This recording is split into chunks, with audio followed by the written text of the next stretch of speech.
report.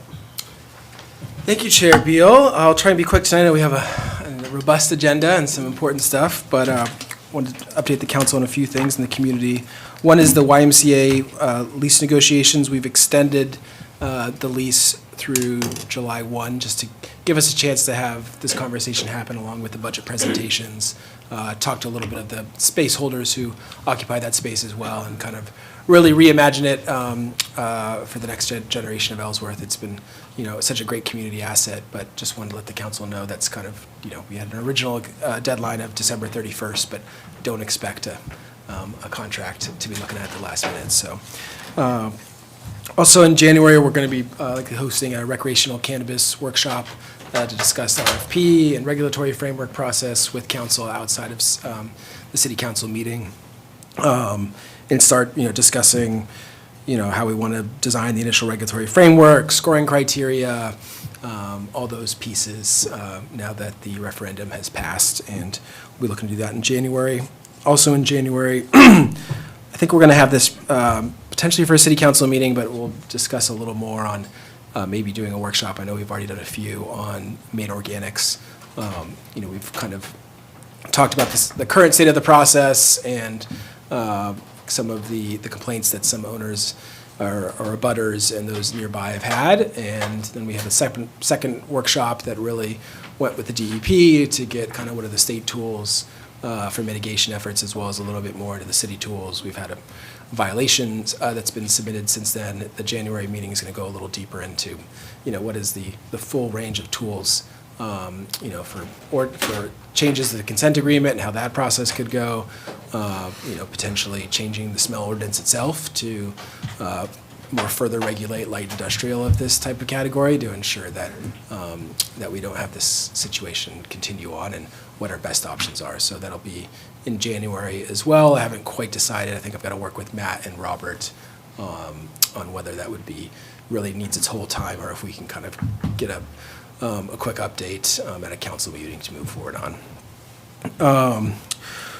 It's the end of a year, so kind of doing a look back on some big accomplishments over the year, but also looking ahead. So it's been an exciting time with staff.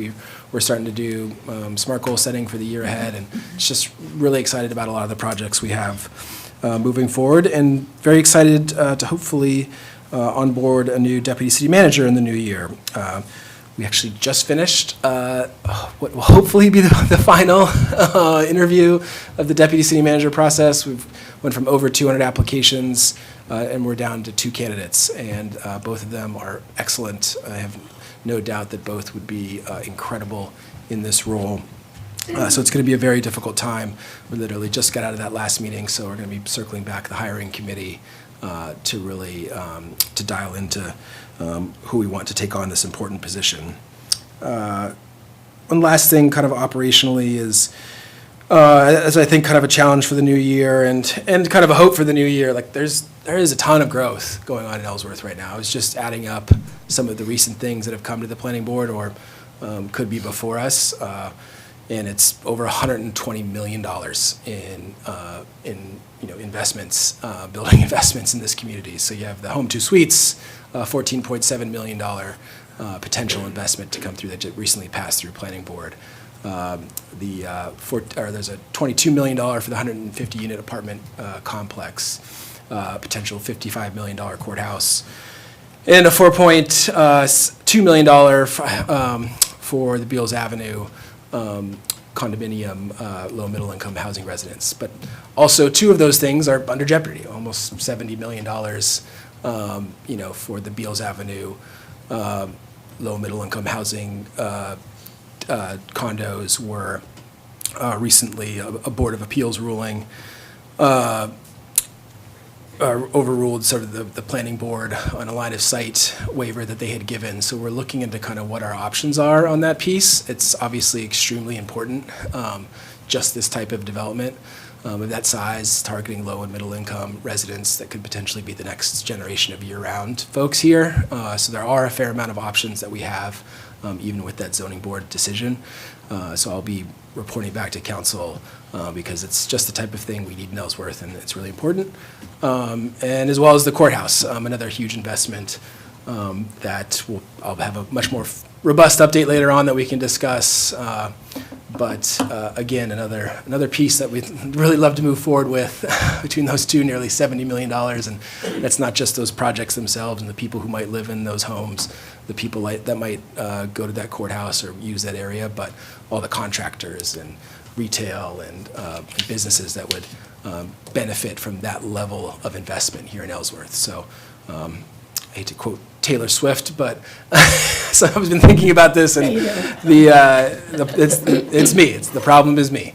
Like city government, this piece, getting this $70 million investment, like they are, those things could happen soon, and and I really want. How do we prioritize to make sure that they do happen, and what are the things that we can do, not just me as city manager, but as a council, as boards, as a community, to make sure that these types of big investments that are game changers for the city of Ellsworth can move forward. So, and then a couple last just big thank yous, one of which is to our volunteers and city staff who made the Christmas and Ellsworth events a huge success. Both the tree lighting out here, which I believe there was a 2-year-old who won the lottery to turn it on, and there was a very tense 30 seconds where I didn't know if that tree was going to turn on. But that went off great, and the parade as well. And there's a ton of city, local volunteers, but a huge shout out to Kim Fitch over at the Grand, who just went above and beyond for those events. I think I've been to 4 Grand events over the last month and a half, both by myself and both with my family, and just what an institution that place is. But to also just see them giving back, not just for their own events at the Grand, but to the city itself. I think it's a real hallmark of Ellsworth. And big thank you to Kim and the whole staff over there. And then as well as to our police and fire departments. Many of you may have seen some of the news articles about a big rescue and a save they made that saved a young man's life. And a tough week with storms, power outages, and even on a Sunday, getting really to the end of the line on a tough week, that they just, another hallmark of Ellsworth, our police, our fire teams, that, the partners in the state. I think the warden service was out there. It's just what a remarkable team we have here. So a big thank you to them. And that's it for me. Any questions of the city manager? Charlie, Go ahead. yeah, if you don't know this, no worries, I'm just curious. Some of those projects that might not go through, do you have a general estimate of what the tax revenue for them, or for that total $70 million worth of projects coming in? I don't. Yeah, and it's over 120 million for the full flight of projects, and that's just the big one. There's like a simple calculation. Times the Yeah, you can do mill this rate, seven. right, ideally. 70 million times what is 7? Oh, no, you'd only want to do 14.2. The courthouse won't drive tax revenue, but it will be a substantial investments in the area. Oops, right. So 14.2 is the one that would, million, is the one that's under jeopardy now. 1755 Times maybe? .007, is it 25? 25. 1725? I want to have Larry in IT build a calculator. How much? So more than 100 and, almost 103,000. Per year? Yeah. Which I think we'll get to the courthouse discussion too as we, once it's fully built. Once it's completely built, but yeah. Yeah, and that's, I've talked earlier too on just almost every industry in America has increased in productivity since the 1970s, except for construction hasn't seen it. And a big reason of it is time and stuff just like this. If that's delayed, that might not happen. And those folks have other projects they might want to move forward with. So I've got some options. I've been talking to our attorney and some others that I really feel like deserve that being reconsidered. And that, and I'll hopefully have an update within the next week on that. Nancy, do you have a question? Yeah, I just wanted to touch on and maybe reaffirm with Maine Organics that we are going to have a work session in January, and we are looking at what the legal options are, as well as whatever other tools we Yep. may have to be able to address this. So it's taken some time, I think, to get to where the lawyer can present us with that kind of information, so. Yeah, and staff, just, we got, this is a big Yeah. meeting tonight, so Yeah. we're gonna have that for January. Okay. And it sounds like more of a workshop from what I'm hearing right now, so we can really, kind of have two contradictory mandates. One is make these council meetings shorter and more efficient and not go too far. And the other one, don't hold too many workshops. But we have all these important, really difficult Yeah. issues that require council to be in, even if they're not making a decision. And I thank you all for so much time. I know I haven't done the full count over the last year on budget workshops and, main organics and courthouse workshops, which, it's an incredible amount of time that we demand from you all. And you all, every single time, take it very seriously to be there. So I guess on a side note, we discussed Bray Avenue. I think some of you may have seen some news. That wasn't a workshop, it was a private meeting, or I should say a meeting with those avenues. It was attended by press. So I know a couple of councilors said, why wasn't I invited to this workshop? It was really kind of a staff brainstorming session. But don't have an immediate update on that just yet, but we're still working very hard to see options there, so. And if I may, I would like, if we're going to do that with Maine Organics, I'd like to have the workshop before the meeting, and I think it would be a great idea, so we Agreed. could have all the information before we have to make a decision at a meeting. Yeah. So, at a council meeting, so if we could, that would be great. Yeah, I think it would have been discussion at the council meeting. I don't think we'll have, but I think it would be February before we'd actually have we could do this. With the holiday season, it's a condensed time frame. I don't think we're going to have by January, let's do X. We need a workshop, so that's where I was thinking it could be a council update and discussion, for a potential February change if we wanted to, if there was alignment in the council on what to do. Could we have a special meeting so that it would kind of serve as a workshop and we could make a decision at that Huh. meeting as well, so. Yeah, it might be a little later in January, but I might be able to line up enough information and options to kind of put those two things together where it leaves us while we have the attorney at present. Let me Because talk to The Matt. council meeting's not early this year. It's Tuesday, right? It's Tuesday, Day yeah. after. Yeah. So, I just don't want to have it at a meeting where we don't have a lot of time to think about it. If there's options, it just seems like these things happen, and then we get all the information at the council meeting, we have to make a decision at that point.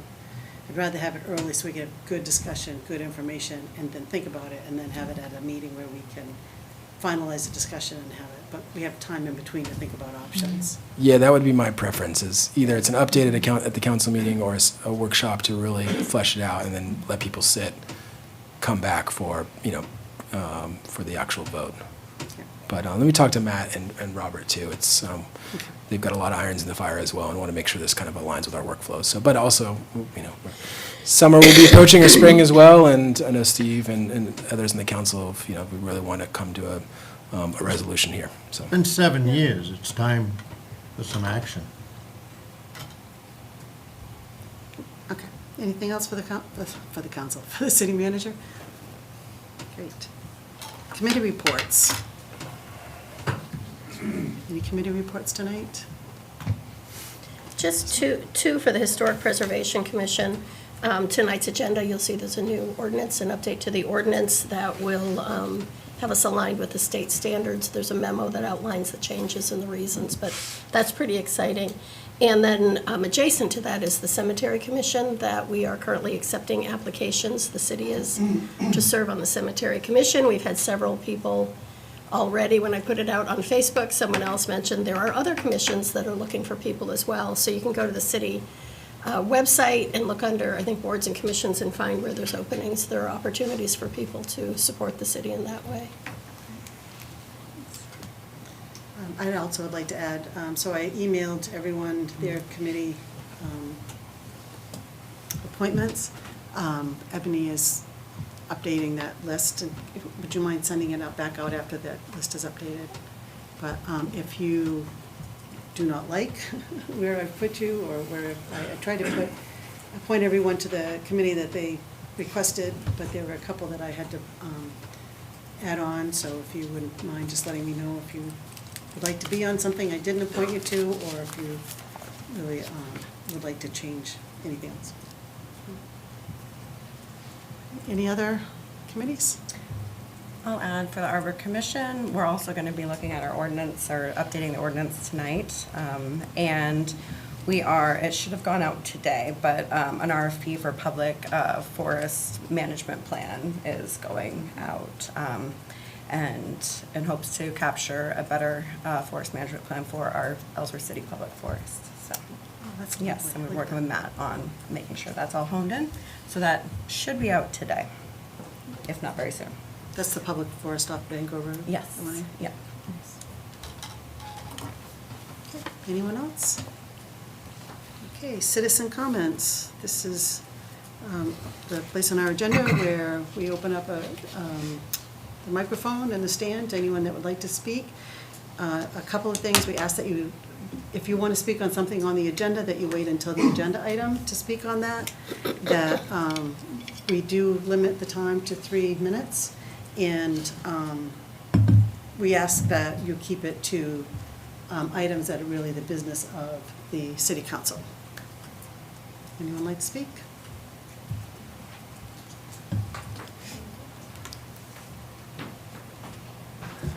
Merry Christmas, councilors. John Linehan, 157 Shore Road in Ellsworth. Since I plan on speaking for 3 minutes uninterrupted at most council meetings during the citizens' comments section of the agenda, I'm continuing to politely set the proper constitutional guidelines for myself and any other citizen's constitutional rights as clearly listed in the Bill of Rights, Article 1, First Amendment, and I quote, "Congress shall make no law respecting an establishment of religion or prohibiting free exercise thereof, or abridging the freedom of speech, or the right of the people peacefully to assemble and to petition the government for a redress of grievances." My constitutional political speech rights have been violated at the last 2 monthly council meetings, contradicting many unanimous federal court precedents. I simply want that to stop starting tonight and going forward. Let me remind each of you that you signed an oath of office to discharge your duties to the Constitution of the United States. Therefore, I petition this Ellsworth City government tonight to listen to only solution to lower our city's out-of-control property taxes. It's very simple, actually. We need to replace 3 of the current city council members whose votes have consistently been for bigger spending than needed and bigger government expenses, especially by adding unnecessary employees on the city payroll. These 3 members, whose terms expire on November 25th, 2025, are Democrat John Stein, Republicans Michelle All right, Veal, I'm gonna and stop you right Tammy there. Moat. Yeah, this just Ellsworth isn't okay. needs to elect This is 3 new councilors politicking, it's in not November of political. 2025. This is politics. We're That's going enough. to take citizen comments off the agenda. In my opinion, these If 3 new that's what we need councilors... to do, because this is not acceptable. This is politicking, it is not policy conversation. It's inappropriate. It's a misuse of the city's resources. Let me skip to my closing thing, then I'll leave that out if that's okay. That would be great. Is that I okay? appreciate the respect of our requests. I do want to make sure that we understand, though, constitutionally, I have a right to do that. You don't. And You're- That- you're- No, No. no, I'm not That's arguing That's with a you. separate issue. Okay, let me just conclude. I'll eliminate that. It's time now for we, the people of Ellsworth, to end the practice of electing city councilors based on popularity. I personally like the 3 people whose terms are expiring, but these popular people to know. have, But, Thank you. that's still out of line? No, Yeah. that's fine. Go Okay, ahead. let me skip Just to the finish, last one yeah. then. It's time to vote for 3 new councilors who have proven track records that they support policies of financial and fiscal conservatism, especially when it comes to spending our hard-earned property tax funds and other city funds. Let's find the 3 best new council candidates who have the right conservative constitutional policies when it comes to spending and smaller limited government like our founding fathers originally intended. It's time. That's Merry 3 minutes. Christmas to Thank you very everyone. much. And thank you very much. And I'd just like to ask one question. You do understand that you're violating my constitutional rights. My attorney asked So me to what ask we'll you do that. is we will eliminate citizen Yes or no? comments. We are not. We've already You're not. checked, You but say- that's you fine. say That's no. my, enough, that's it. Thank But you. I think we'll My be taking this my off the attorney agenda asked from me to ask you now that. Sure, well, on. And figuring out a different. we've talked way. about this before with the council, and fortunately, one of our councilors is a attorney of this nature as well. So we Yeah. have plenty of legal precedent here. It's unfortunate. I really love this piece. It's unfortunate that some citizens, when you get John Stein riled up, that you know you've really. That takes a lot. That's just, So I. Sorry if I upset anybody. No, You but I'll, did not. no, I I'll appreciate it. I'll talk with our options with attorney and whatnot, because it's just, Yeah, you know, we're it's- about the business of It's the people here. inappropriate, and it's a misuse of a Yeah. public agenda. So, okay. That being said, Thank you, Madam Chair. Appreciate it. It looks like somebody else did wants anyone to. else? No, I'm sorry, go ahead, yeah. There's still an opportunity. Yeah, I just had to stop and think, sorry. Hi, everybody. Hi, everyone. My name is Sabat New Collins. I work with Heart of Ellsworth, and we just wanted to spread some positivity and invite the City Council and members of the public to come to Ellsworth this weekend. There's plenty of events happening, and I have coerced Patience from Artsworth and Evan to come here with me to share a little bit about what is happening this weekend. So I'll let you start. Hi, everybody. My name is Patience Blythe, and I am the board president of Artsworth, and we are a very small volunteer-run art center located at 25 Pine Street, next to Atlantic Art Glass and above Fogtown Brewery. We are having our 15th annual fire gathering on Saturday. We want you all to come. It is a party that starts at 10 and goes till 7. We have approximately 15 local artisans. We have demonstrations all day. And we have some live music starting at 5 o'clock. I know that Fogtown also has live music and food all day. We're really excited. This is our 15th anniversary of having this celebration with the public, and we just want you to know how much we want you to come, and that we celebrate the work of artists and entrepreneurs in our small but growing city. Hi, everyone. My name is Evan Modes. For those who I haven't met, I'm the new executive director up at Woodlawn. I just wanted to come and speak in support of the great partnerships that I've been able to be a part of since I started here in July. Worked with Heart of Ellsworth, with the library, with Artsworth. This recent weekend, or this coming weekend, rather, is just another example of the great environment that Ellsworth is created, in which nonprofit and the city have really worked together and to really create something special. So on Saturday, we'll be having our second in a series of indoor farmers markets in our new barn, and they've been a great success so far, and we'd love to have everyone come up and visit and see what we've been able to accomplish together. Thank you. Santa will be there in the evening. I'm sorry, what time was that? That's from 10 to 1. Good question. 10 to I 1? should probably say that. 10 to 1. And then for Heart of Ellsworth, we, on Thursday, we have our holiday market starting at the 16 State Street Makerspace. And so that will be Thursday and Friday afternoon evenings from 3 to 7. And then also on Saturday from 10 to 3. And I would be remiss to not share that the many downtown businesses are also open late on this Thursday. They'll be open till 8. So we hope that people come to downtown and shop local, support businesses and artisans and nonprofits. Thanks. I just want to say thank you so much for your time, and we believe in everything that you guys are doing, so thanks for the Thank having you. us. Thank you. Thank you. Great. Would anyone else like to speak? For more good news, Yes, more please. positivity. Here, yeah, this is, well, it's all of us, but, my name is Cara Romano. I am the director of Heart of Ellsworth, and I'm here this evening with Sarah Lesko from the Ellsworth Public Library and Austin Schubert from Frenchman Bay Conservancy. Back in June, the three of us put together a proposal to apply for the Community Outdoor Recreation Assistance Program, known as CORA for short, through the United States Economic Development Administration and the state of Maine. We were awarded a $76,800 some odd grant to work on some travel and tourism sectors to strengthen outdoor recreation here in our city. And this program really prioritizes sort of long-term projects that have long-term impact on our city. So basically, the proposal that we put forth was to transform Riverwalk North into a recreational and cultural tourism asset for our city. And the key feature, which Austin can speak a little bit about on the onset from the view of Frenchman Bay Conservancy, is extending the walking path that starts behind the Ellsworth Public Library, ends up in the Central Street neighborhood, and does a complete walking loop. So don't know if I was hopeful that we could each sort of talk about what it means, very quickly and briefly, of course, what it means for our organizations and what the impact would be on our city for this long-term sort of project. So I don't know which order you guys wanted to go in. We didn't have enough time to really prepare, so it'll be very quick. Yeah, go for it. So the trail right now that starts at the library, at the Riverwalk, only goes towards the dam a short way, but the plan is to extend it all the way up to the Central Street neighborhood, so you can actually make a loop around the block that includes the library and the courthouse and connect to the neighborhood. It's not far from Knowlton Park. So that's a key feature of this planning grant.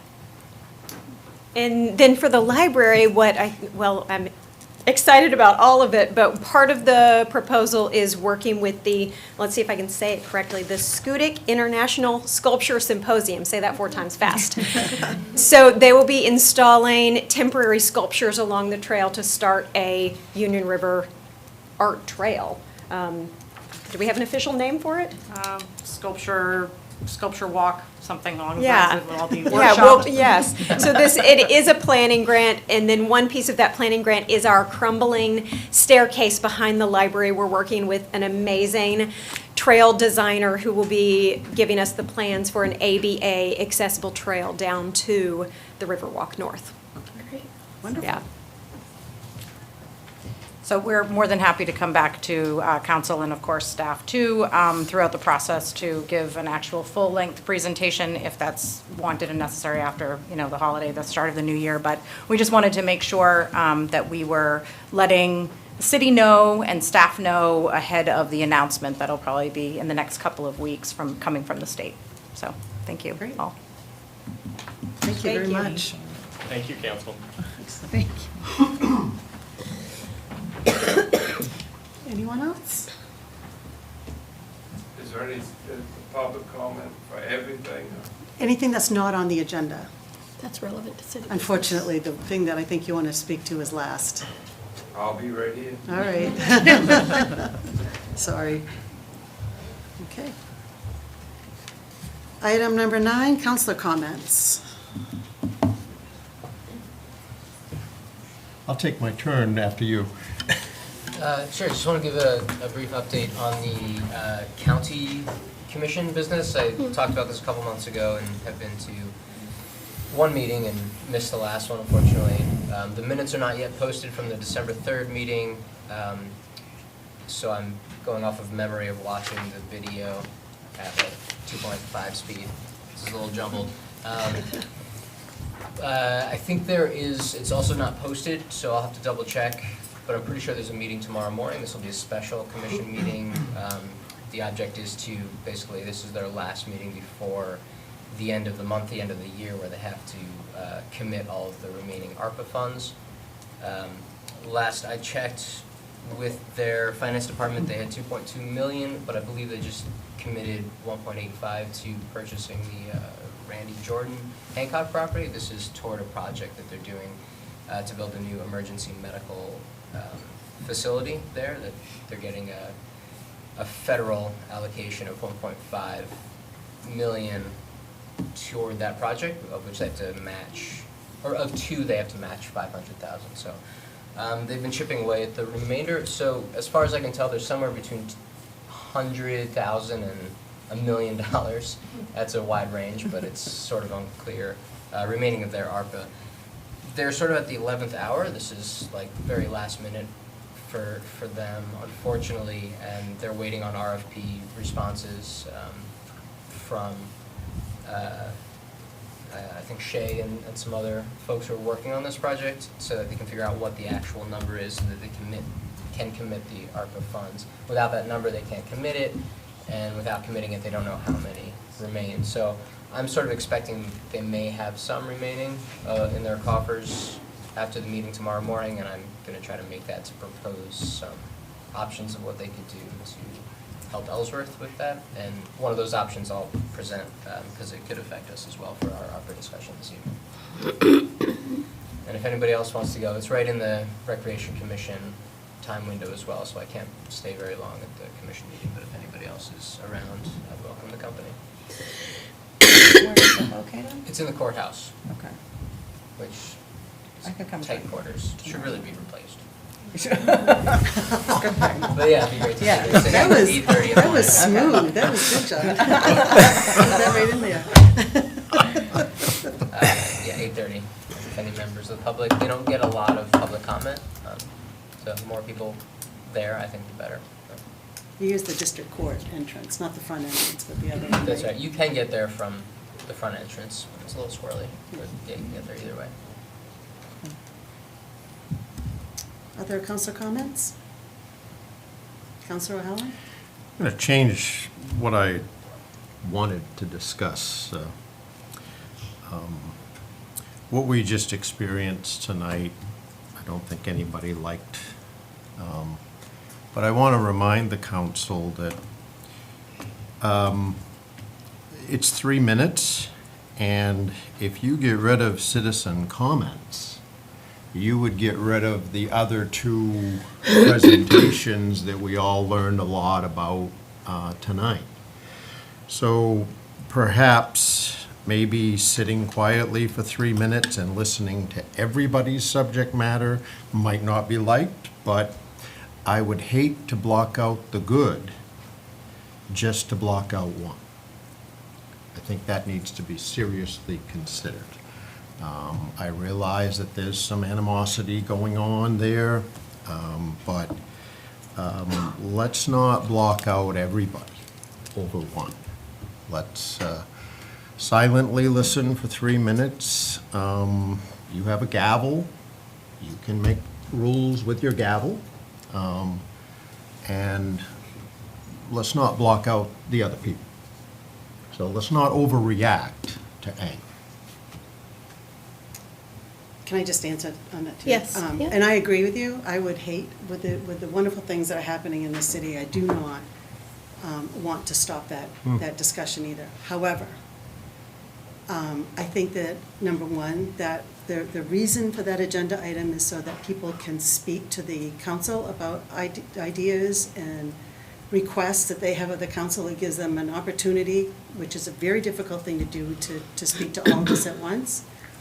What is being said and what we're asking people to do is that, and to respect our wishes and the time and the wishes of the other people that are in this room. When that is not done, what was spoken about tonight had nothing to do with council business. It absolutely had nothing. It was a person making comments that are just inappropriate for a council meeting.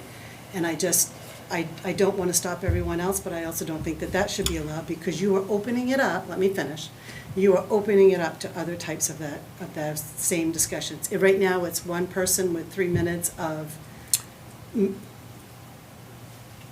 non-council business.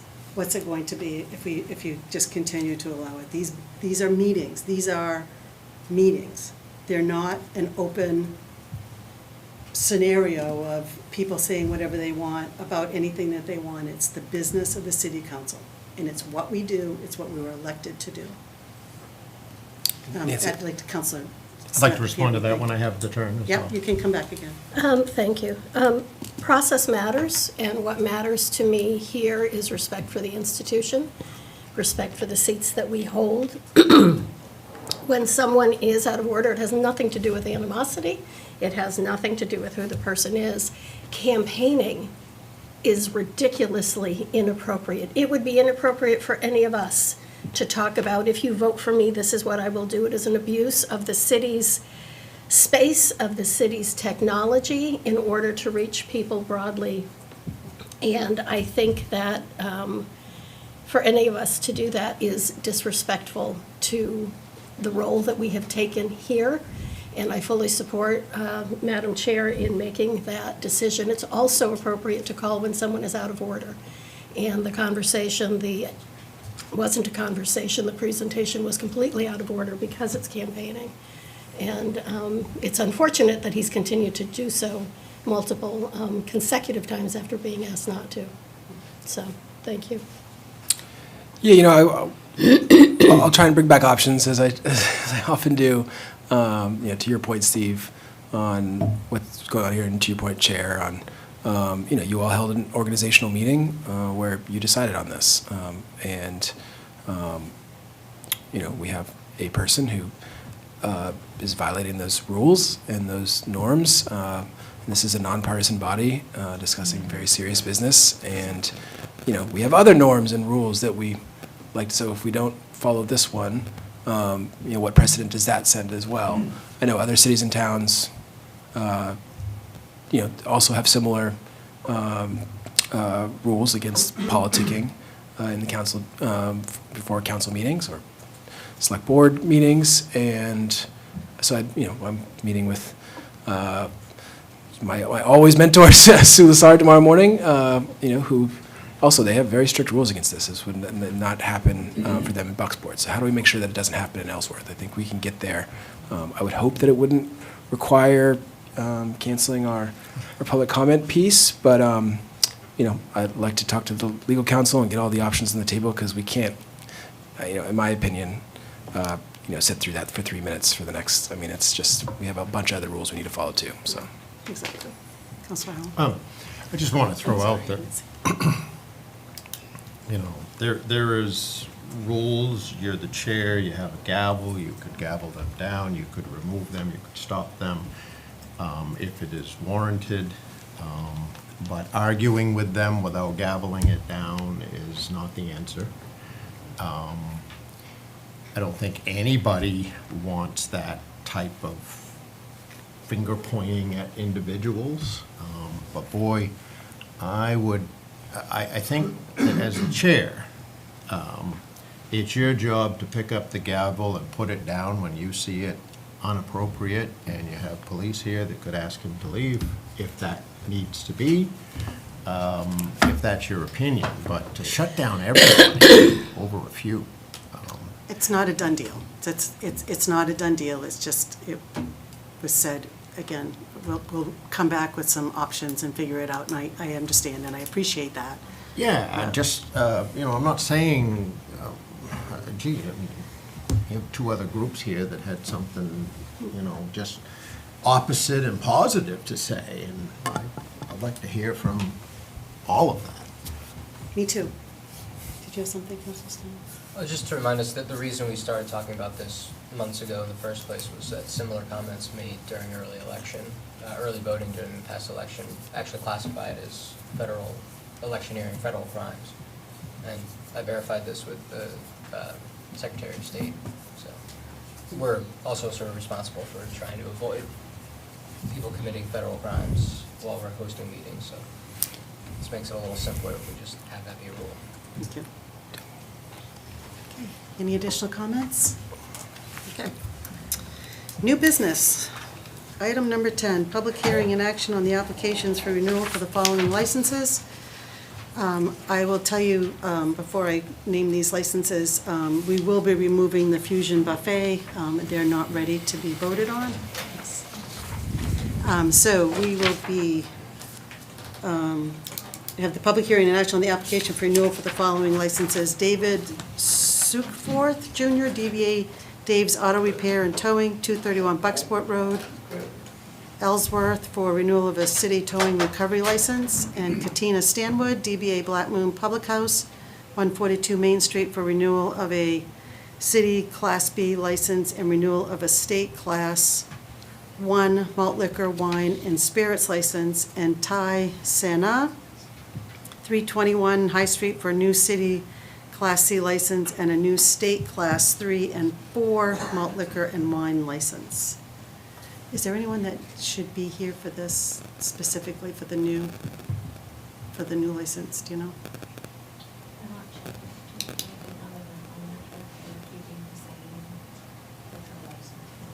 Oh, okay. Because it said new liquor license, so I didn't know. It's not a new business. It's not a new business, there should be ownership, so it requires. Gotcha. Okay. Thank you. All right. We'll open the public hearing. Would anyone like to speak on these businesses? Seeing none, close the public hearing. Councilor O'Connor? Fusion Buffet, are they aware that they're off this tonight? Yes, they have not had their inspection yet. They, So they're aware they, and they're closed, so we can't do the inspection. so this is no surprise to them? Reaching out to them tomorrow. I'm sorry? I'll be reaching out to them tomorrow on Is- the way about everything. Are we killing another business for a month in this whole deal? No, they're closed until July. Oh, We didn't know. okay. We Thank you reached out for before. clarification. Tried to do the inspection several times. Yeah, we made an attempt. This isn't, There's a sign out front that says either June or July that they're closed until, so. Okay, so we're not kicking a business in the teeth here. Thank you. Excellent clarification, Mr. Councilor. Thank you for Notice making I said that clear. teeth. You did. Kicking, we're not kicking anyone, so good clarification.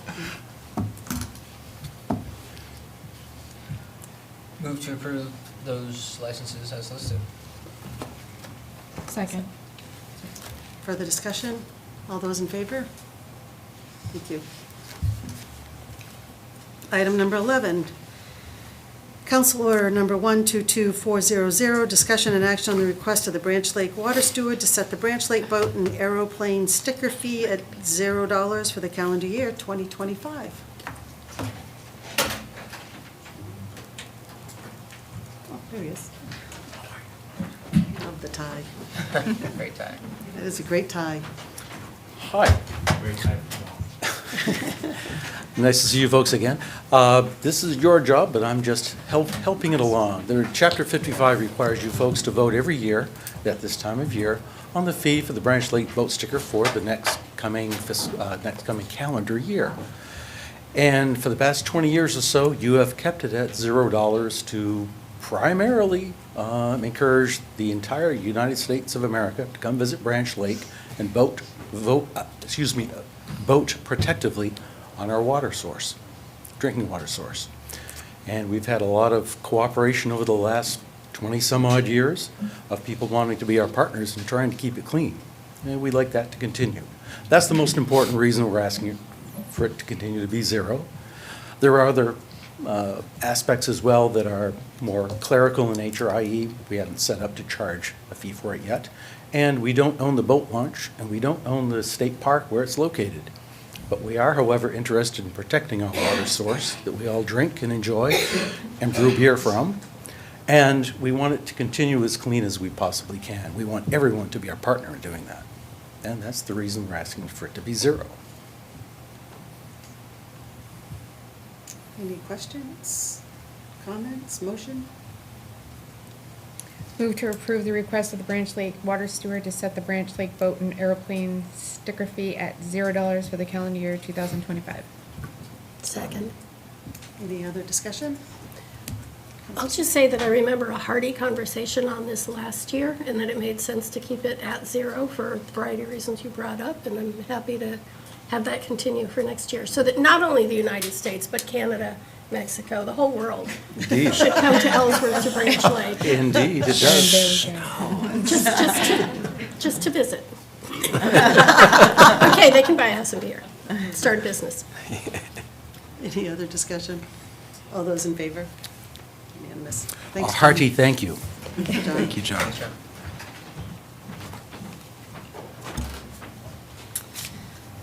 Council Agenda Item 12, Council Order Number 122401, presentation from the Police Department outlining the memorandum of understanding with anticipation of having an AMHC social worker working with the Police Department.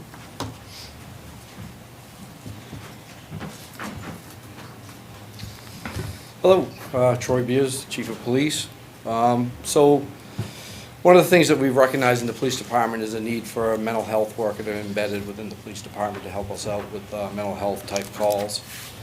So we went and visited, well not visited, but spoke with some other agencies that actually have mental health worker embedded within the department. And it's been extremely positive and successful in the department. So the staff, administrative staff and I met up with Ashley Pesic of Aroostook Mental Health Center, AMHC, and we have worked out a plan to have a social worker working within the police department. That's scheduled to go online January 8th. We have an MOU already established, so we're pretty excited to get this going. I brought Ashley along to answer any questions, so anything that you might have. Could I get a definition of an MOU? Memorandum of Understanding. Thank you. So my name is Ashley Pesic. I'm a licensed clinical social worker, and I have been the supervisor for the crisis team. I'm a clinical supervisor for Hancock and Washington counties for the last 15 years. I work for Rustic Mental Health Center, and our expertise is really people in crisis, people with severe and persistent mental illness, people who are suicidal or homicidal, and we provide assessments within the communities within the city of Ellsworth and have for the last 15 years, but actually it's more like 25, because prior to being AMHC, we were another organization that was also located in Ellsworth. Essentially, we're a contractually obligated organization through the state of Maine to be able to do these mental health assessments and link people to the appropriate level of care. Over years, this has shifted in what the work needs to look like. Historically, we existed to be gatekeepers for psychiatric institutions at the time of deinstitutionalization, and what it looks like now is we really have to catch people upstream. We know that more and more people are experiencing acute dysregulation because of mental illness, and that it impacts our communities, and so we really needed to get out of the hospitals and into the communities where people are experiencing crisis. 3 out of 4 people with a crisis that present to the ER don't actually even go on to a higher level of care, so they never needed to be there. So our goal is to catch them in the community, and partnership with the PD just made good sense because they are seeing a lot of people for well-being checks, safety checks, and interacting with a lot of people with mental illness on a regular basis for calls that are not acute dysregulation, but might include a component of mental illness. We all know that jails are the largest psychiatric institutes in the country, and before they go to jail, they interact with law enforcement, which means that if we can catch them with a mental health professional and be able to provide services, we may be able to prevent worse consequences, recidivism, needing to go to the ER. And it also means that we have partnerships, so that if law enforcement does decide somebody meets criteria for protective custody and needs to be brought from the community to the hospital against their will, there's already been a mental health assessment that occurred in the community, and that information can follow them to the hospital with an effort to move things along more efficiently and prevent them from just being treated and returned to the community immediately because of lack of information. So we have, Rustic Mental Health Center has done this in 2 other communities and had a great deal of success through these partnerships. And I would say one of the, we have 2 goals. One is we would like to be able to meet our community members where they're at and keep them safer. But we also would love to be able to reduce the load on law enforcement so they're available to do law enforcement business, and we can manage the acute mental illness in our community, which is what we're designed to do anyway.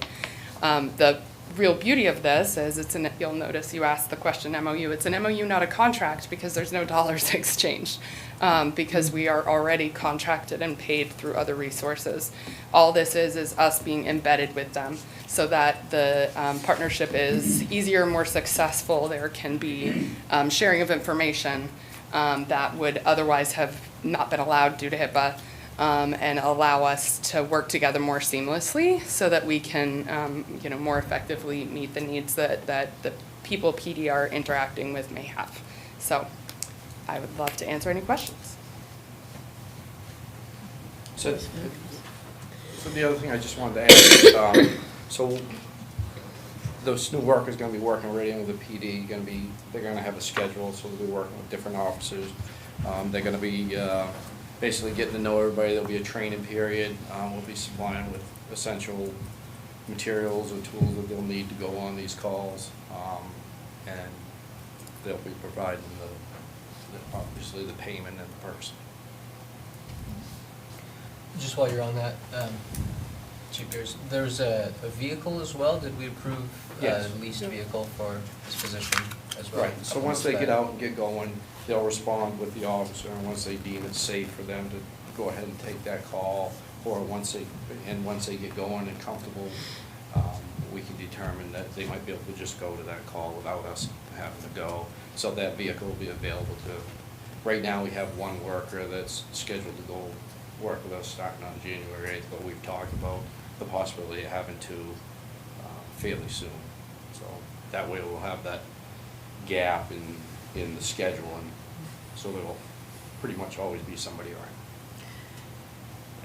Is there, with only one worker and then even going up to two, covering 7 days a week, 24 hours a day, doesn't seem feasible. So are you there on higher need days, or is that like, how do you determine your schedule? So that's a great question. So the idea of embedding it is we can improve relationship, we can work more collaboratively, but the staff member that's going to be working with them has been doing this work for a couple of years, but she's still an employee of and a member of a Aroostook Mental Health Center and is a part of my crisis team. So I supervise this program, fully staffed. We're 7 full-time staff, 3 per diem staff.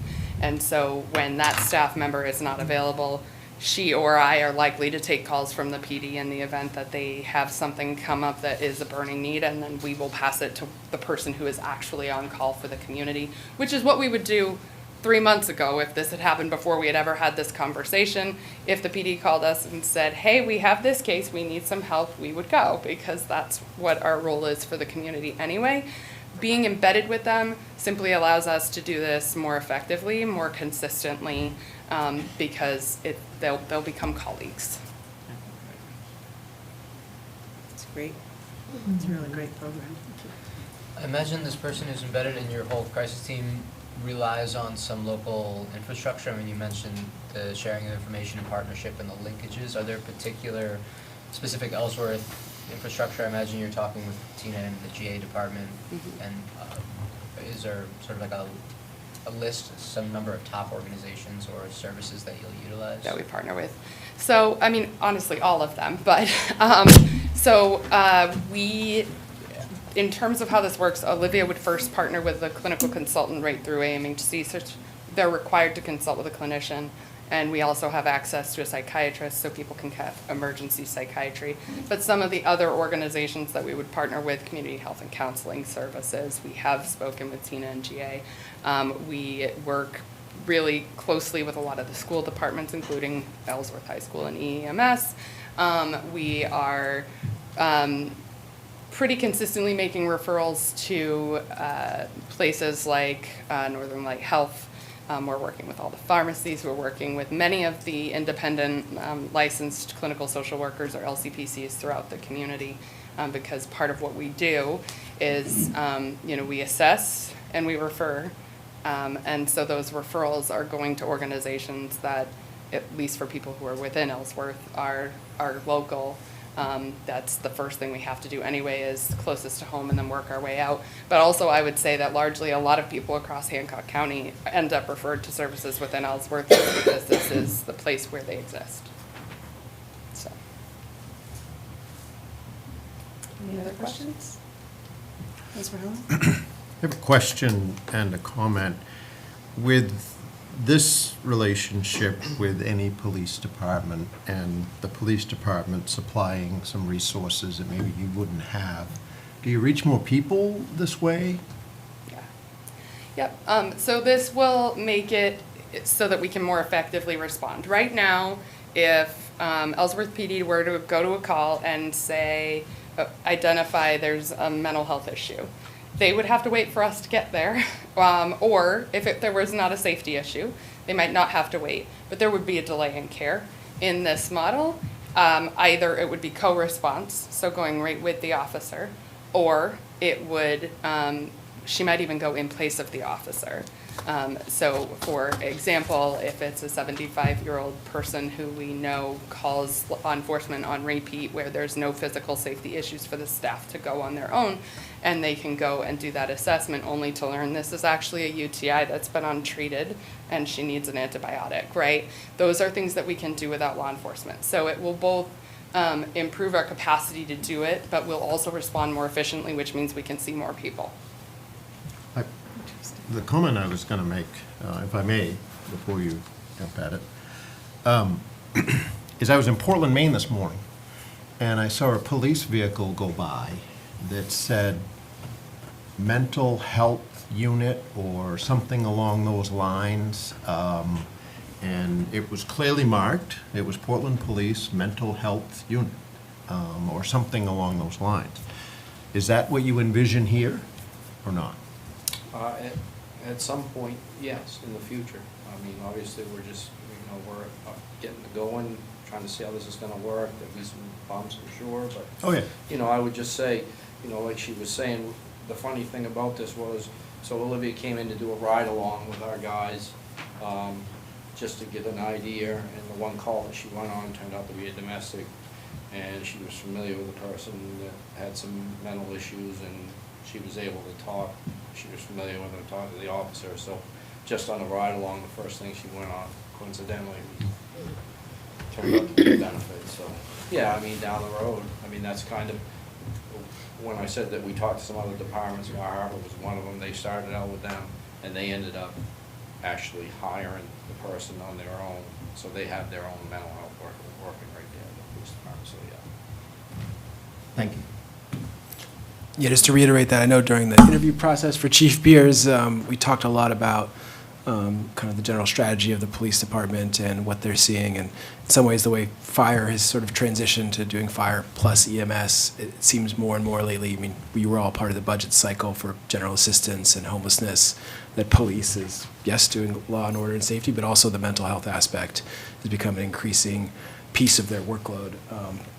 They do an amazing job with a lot of it, but, the team from AMHC and Healthy Acadia, they also have an incredible amount of expertise, and we talked a lot about the research into community policing and these kind of partnerships on times when it might, a uniformed officer, might not be the right call to address something. It's that, but you need somebody there, and oftentimes it was sort of the police become a catch-all where even if it's not illegal at the time, we've had probably half a dozen of those, if not more.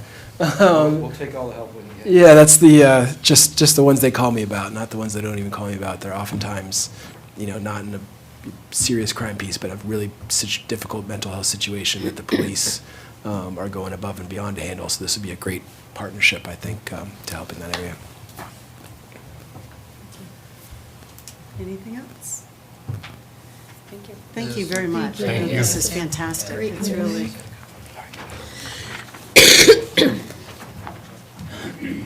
Okay, so this is where we're going to take item 14 before 13. So item 14, council order 122403. This is a public hearing and potential action to adopt the Ellsworth 2035 comprehensive plan and authorize the city planner to submit it to the state of Maine for approval. Do I need to put this on, or? No, that's already turned on. I think it'll just Okay. pop up. There we go. Certainly can if you'd like. Hi, Matt Williams, City Planner. How long ago was it? Was it just last week or 2 weeks ago? We did the workshop for the comprehensive plan to give the council a first look at the full plan, to ask questions of myself and Barry Dunn and the steering committee. So after that workshop, we're here to present the final plan. It's been about 1 year and 8 months-ish in the making. And so we're ready to have council review it, adopt the plan, and then we'll send to the state for acceptance of the plan.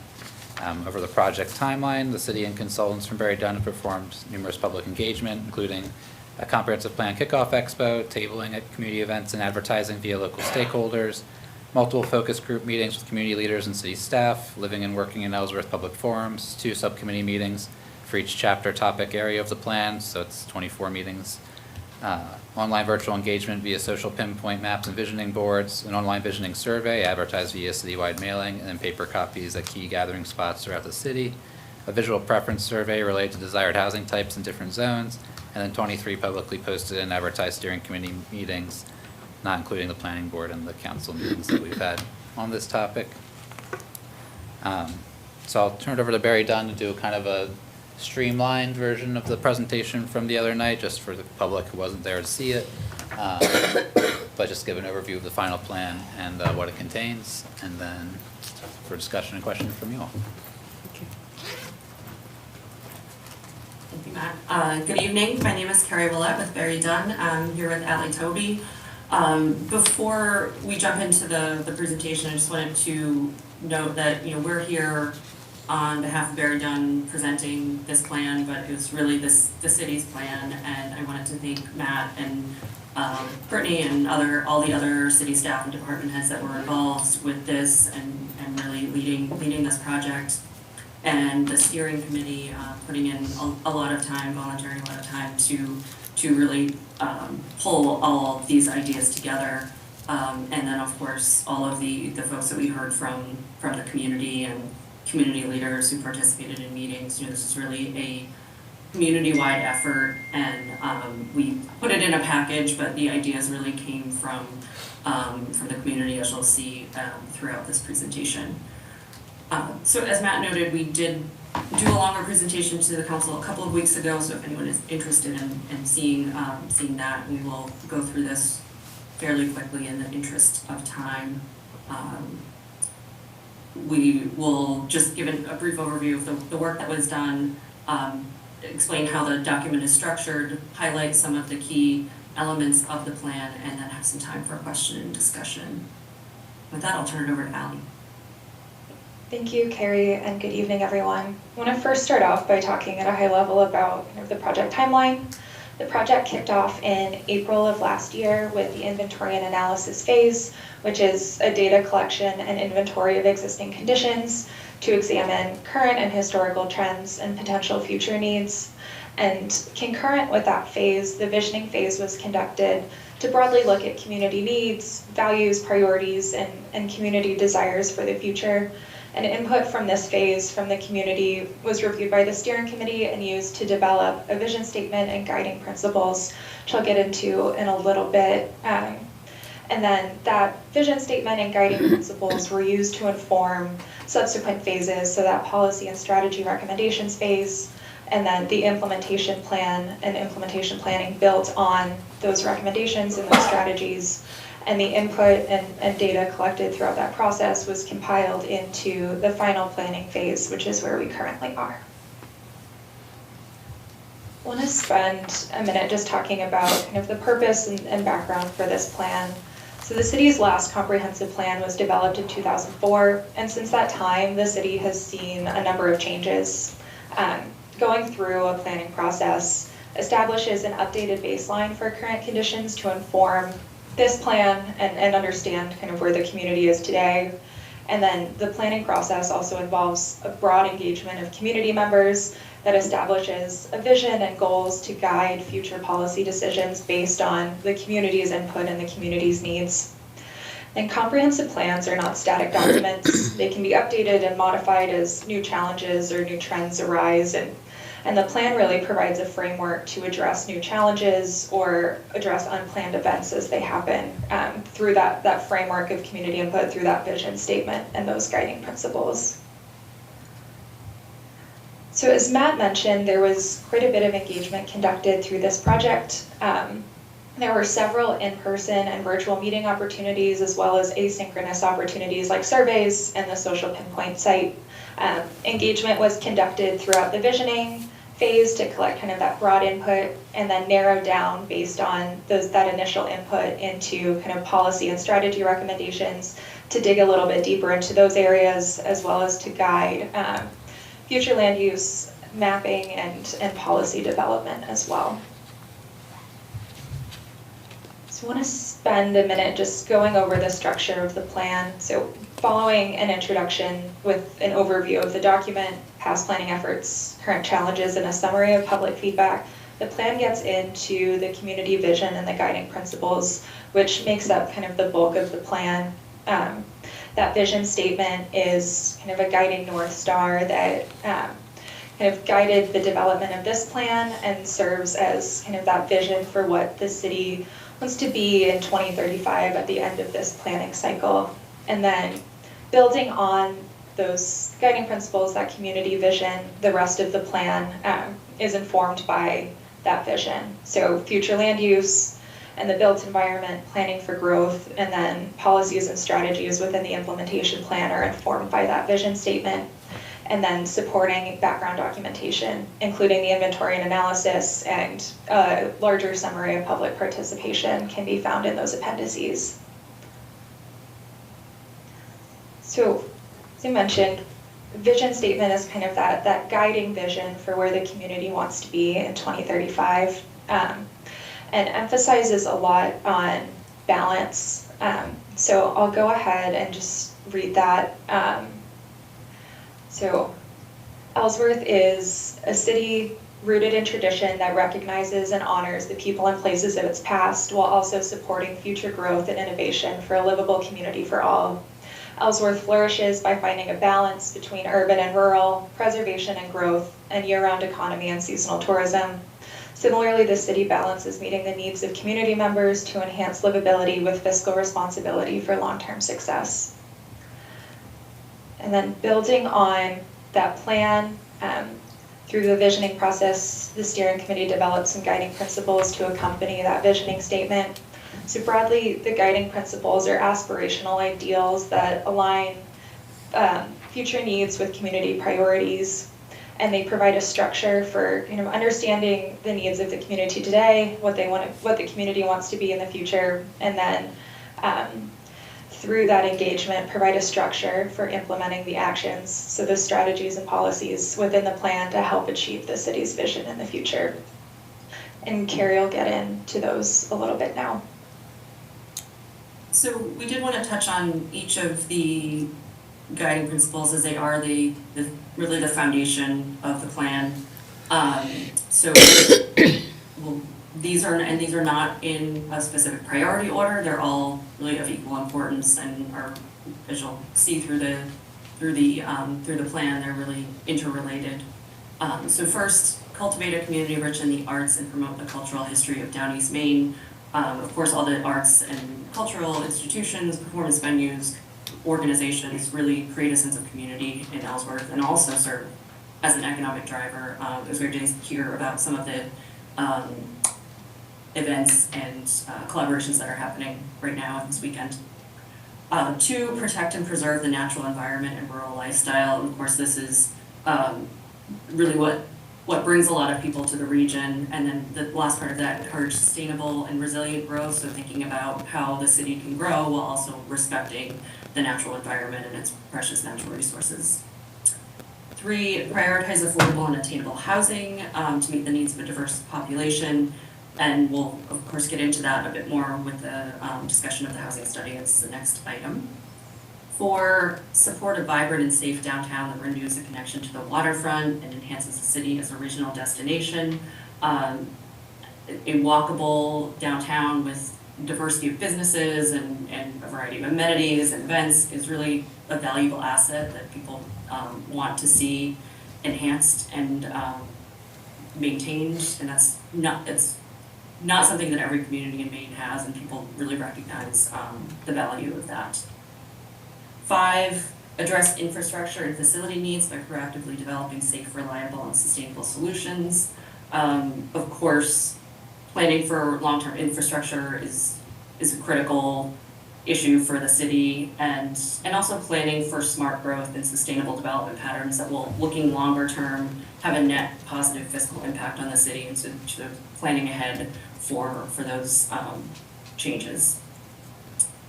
6, support educational assets and increase access to learning opportunities for community members at all stages of life. So in addition to supporting schools, also creating opportunities for, as it says, people of all ages to learn and be involved in the community, and that really benefits the community as a whole.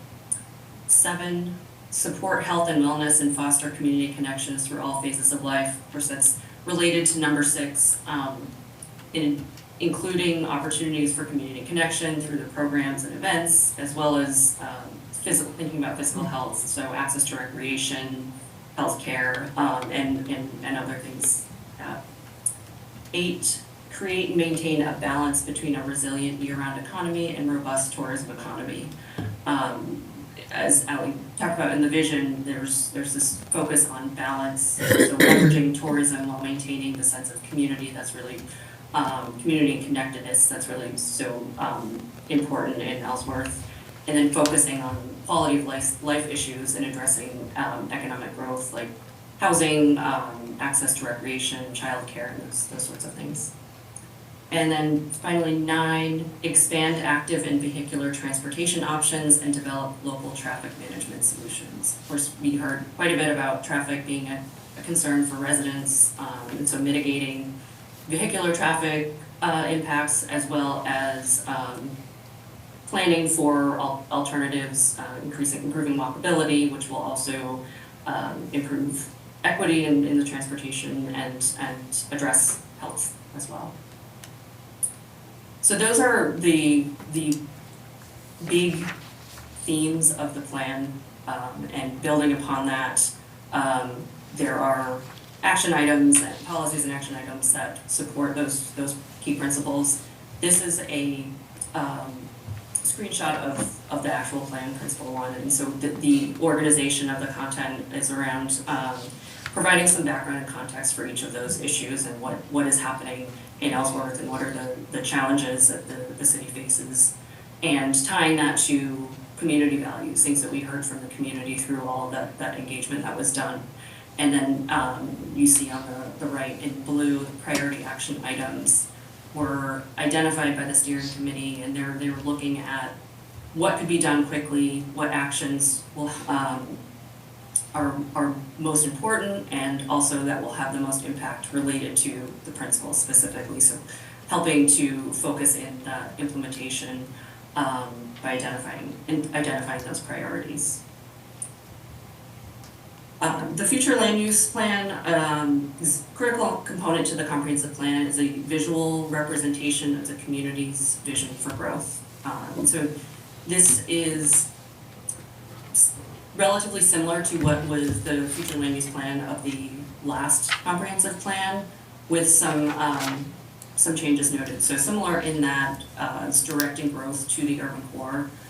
Some of the changes include creating some transition areas between commercial and residential, and those transition areas allowing for mixed use development, limiting suburban development in rural areas, so you can see the dark green, creating more protection around Grand and Green Lake in addition to Branch Lake, and then creating rural village areas to provide allow for some uses to support rural residential neighborhoods.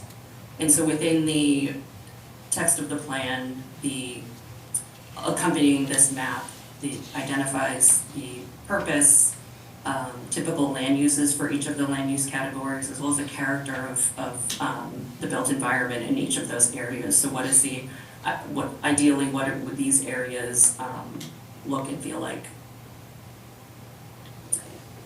The implementation plan outlines the approach to managing implementation and evaluating progress. This includes a complete list of policies and action items to be implemented, and that includes many requirements from the state for policies and actions. And this is meant to be a working document. We know over the course of the planning period, a lot can change, and so it's meant to be a guide using those cost, ease of implementation, timeline factors, and determining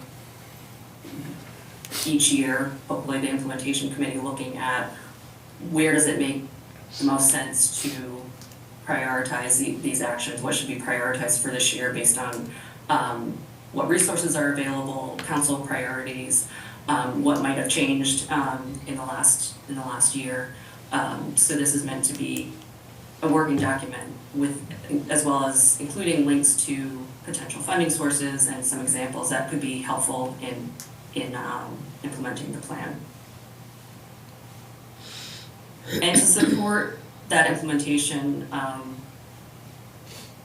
there's some explanation and discussion around fiscal capacity, providing some guidance for consideration for different funding strategies, looking towards capital planning, and as a lot of what is included in the plan involves some long-term long-term planning, and investment.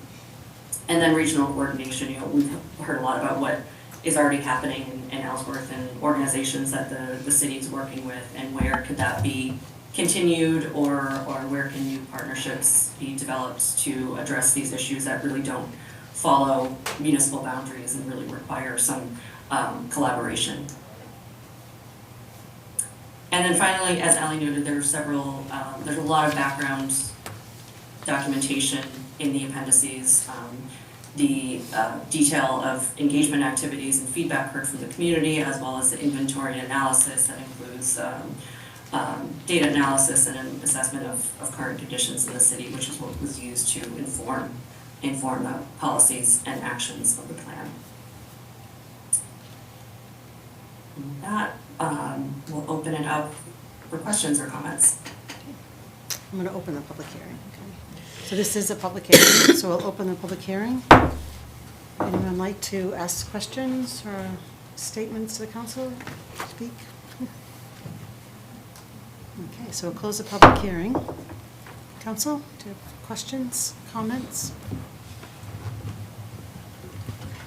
Motion?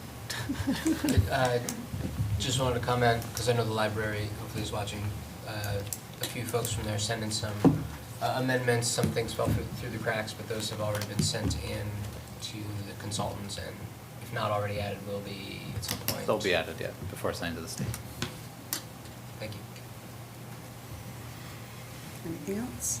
I have a question and a comment. The comment is, I know a lot of people volunteered a lot of time in this city towards this project, and I would like to make sure that they are recognized for all the work that they did out of their hearts, nothing more than their hearts. The question that I have is, what is the total cost of this? So the project itself and the contract with the team at Barry Dunn was $100,000 that the city allocated, and then I would probably just say maybe like about $8,000 more in terms of the citywide mailing and producing hard copy materials for like the events we held and that sort of thing, and staff time for that. Well, not all staff time though. I don't know how much staff time would have cost. So 108,000 is what I'm hearing? Yep, roughly. And does that include the TIF money that I saw Yes. put towards that? Mm-hmm. Yes. Thank you. Anything else? It's the council's wishes. Move to adopt the Ellsworth 2035 comprehensive plan as presented and authorize the city planner to submit the plan to the state for approval. Second. Any additional discussion? All those in favor? Thank you very much. Thank you. Thank you.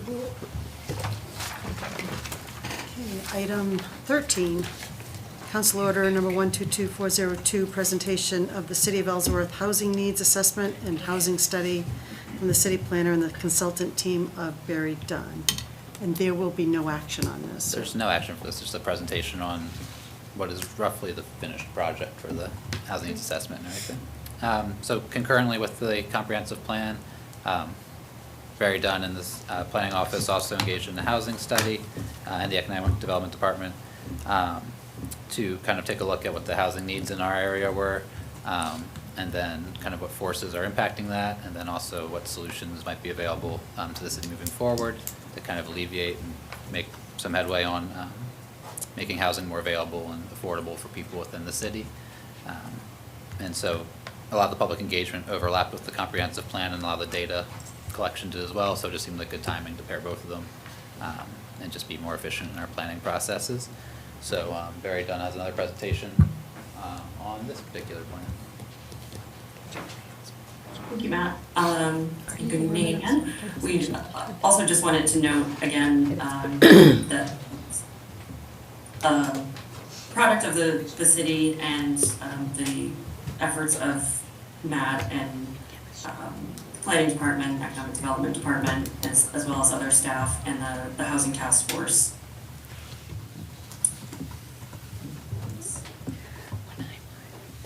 I will, we'll give a brief overview of the project, discuss some key findings from the needs assessment, and talk through the housing strategy and recommendations briefly. With that, I'll turn it over to Ally. So as Matt mentioned, this process began with a needs assessment that analyzed demographic, economic, and housing data to understand current and future housing needs. The study covers a number of topics, including demographics of people who might need housing in Ellsworth or change in their current housing situation, current cost of housing, housing costs compared to income, and housing security at different income levels, among other different topic areas. As Matt and Carrie mentioned, this project was a collaboration with the Planning and Economic Development departments and informed by public engagement activities, including the Housing Task Force, and overlapped a little bit with some of the comprehensive planning components, so making use of input that the community had already provided through the comprehensive planning process related to housing, and then having some engagement through that social pinpoint site, survey online for visual preference and future land use, as these two topics are similarly related. And then I think following the needs assessment, the Housing Task Force was formed, reviewed the needs assessment, and helped develop recommended initiatives. And that task force will stay in existence to continue implementing recommendations and support efforts to improve housing availability and affordability in Ellsworth. I want to highlight just some key findings that came out of that needs assessment. Ellsworth's population is growing and its demographics are changing. So there's a larger number of older adults, adults over 60, and that age cohort is increasing while the number of families with children is declining. There's fewer families with children in Ellsworth, and school enrollment has declined 7% from 2020 to 2024. And then broadly, declining affordability in Ellsworth has been more severe than in other main communities. A little over 5 years ago, people in Ellsworth who made the median income could afford the median home price. And today, 79% of those living in Ellsworth cannot afford the median home price with their current incomes. So that increase in, or that decrease in affordability overall is felt a little bit more in Ellsworth than in areas maybe in the region that were unaffordable for a longer period of time. And then additionally, a larger number of renters and homeowners are housing cost burdened, meaning they spend over 30% of their income on housing. And the cost of housing has impacted businesses who haven't been able to hire due to a lack of housing that is affordable across different income levels.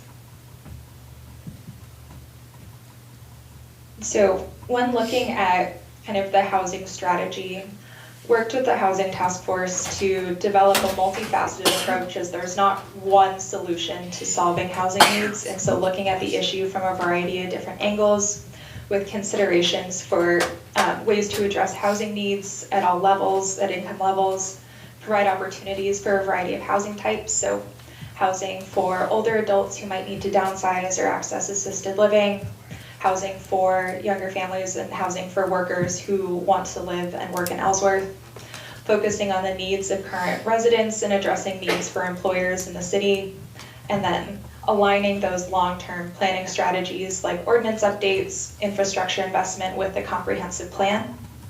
And then some of the approaches developed in this plan are geared towards changing the environment to support housing, and some of them are more directly tied to impacting housing availability. And a combination of these approaches work to move the needle towards housing attainability and affordability.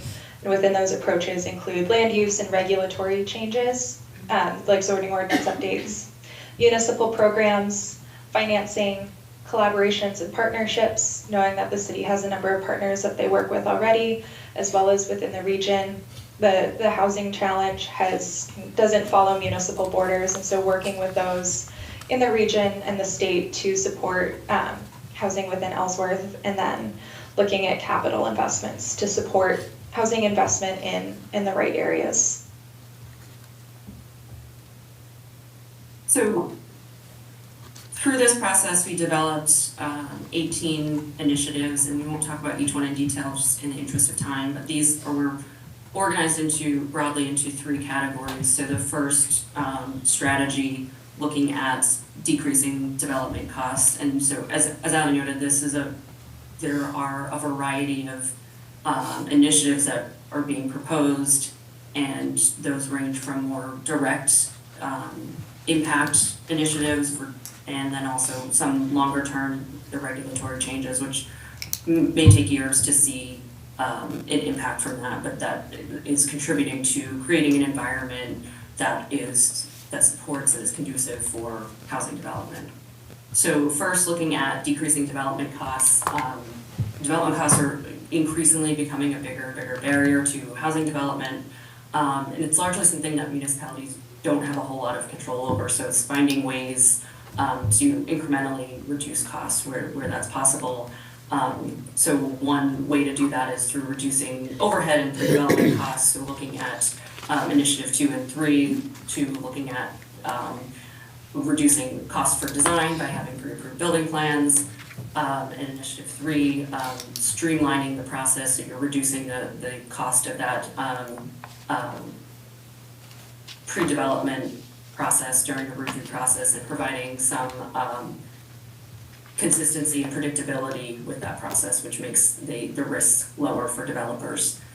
The next, looking at potentially direct subsidies for housing development, which is really necessary in order to for affordable housing to be feasible. So that could be through housing trust fund, which would provide a regular source of funding for affordable housing development, or different types of housing programs that can be used for a range of things. Providing land or other support through public-private partnerships, or looking at how to leverage state or federal funding for housing development.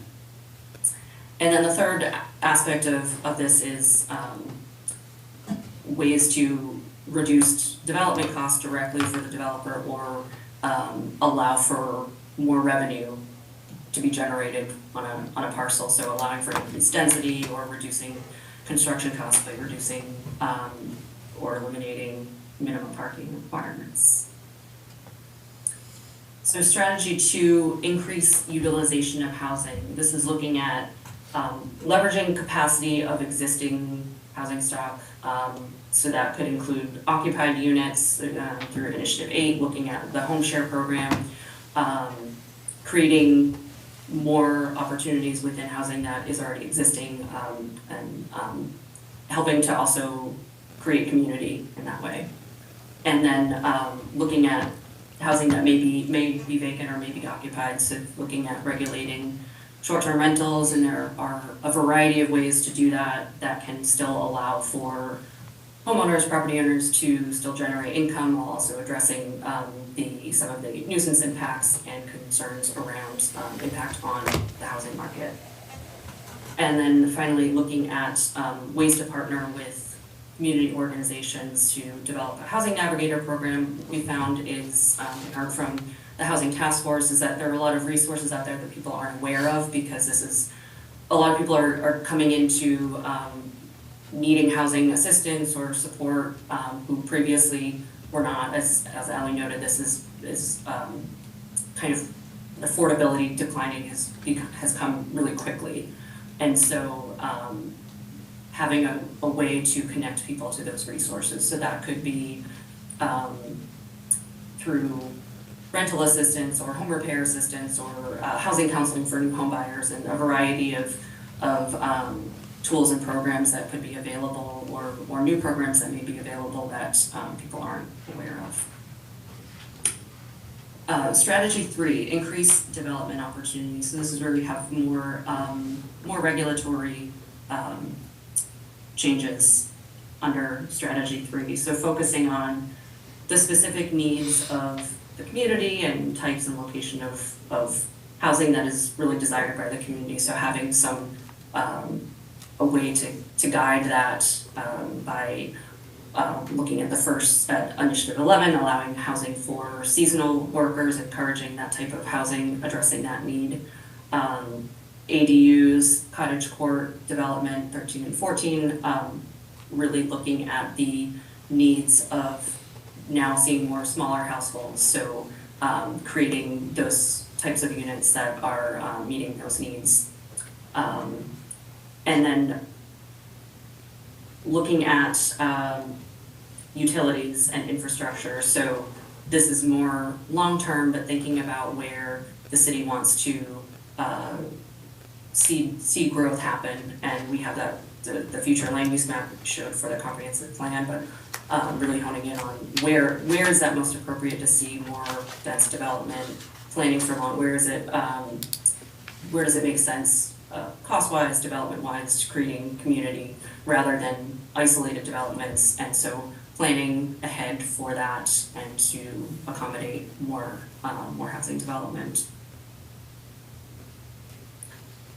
And with that, open it up to questions, comments. Council?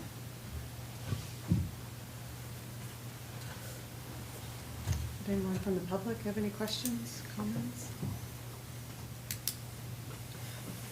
Go ahead. No, I called on you. What was the cost of this?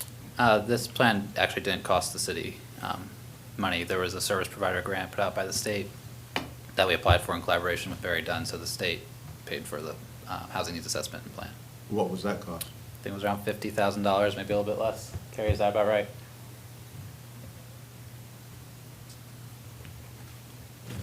Thank you. Is there, included in this, a priority and timeline, or do you have an idea of what will be the next step for your department in implementing any of this? It's a bit of a tough question to answer because you should be doing all of it. But there's not really a timeline or associated with it, but there is kind of a implementation list, and that's for us really to kind of discuss to figure out what the priorities are and what we think are the best solutions specifically for Ellsworth. I would build on what Councilor Stein said. I was part of the stakeholder group that built this. The meetings were fascinating and really thoughtful. We had people from across the state with expertise. We had people from the city with expertise. And so now we get the fun part of, I'm going to say, staff, city members of the public. Where do we start? Where do we prioritize? And of course, it falls in beautifully with the comprehensive plan, with the steps that need to happen here. But we can finally, we're looking at, a new year, 2025. What's our action plan? What of these steps are we going to prioritize? Where are we going to move forward? What's going to have the most impact? Where do we go for long-term, along with short-term wins? It's now the fun starts. Now the exciting part of implementation for both the comp plan and the housing assessment comes, that we get to dive in and get some stuff done. So let's go. We also have the business development plan to add to that too. Yeah, true. And the version of the plan is online on the planning department website for the public to view. Thanks, Matt, for your work on these. Yeah, thank you. This was incredibly interesting. In some ways, it was like, yeah, okay, I get it. And then other ways, it was like, no way. It's just very surprising information. Right. So it's great. Thank you. No problem. Thanks, Carrie. Thanks, Ally. Thank you very much. Thank you. Thank you, everyone, for your time.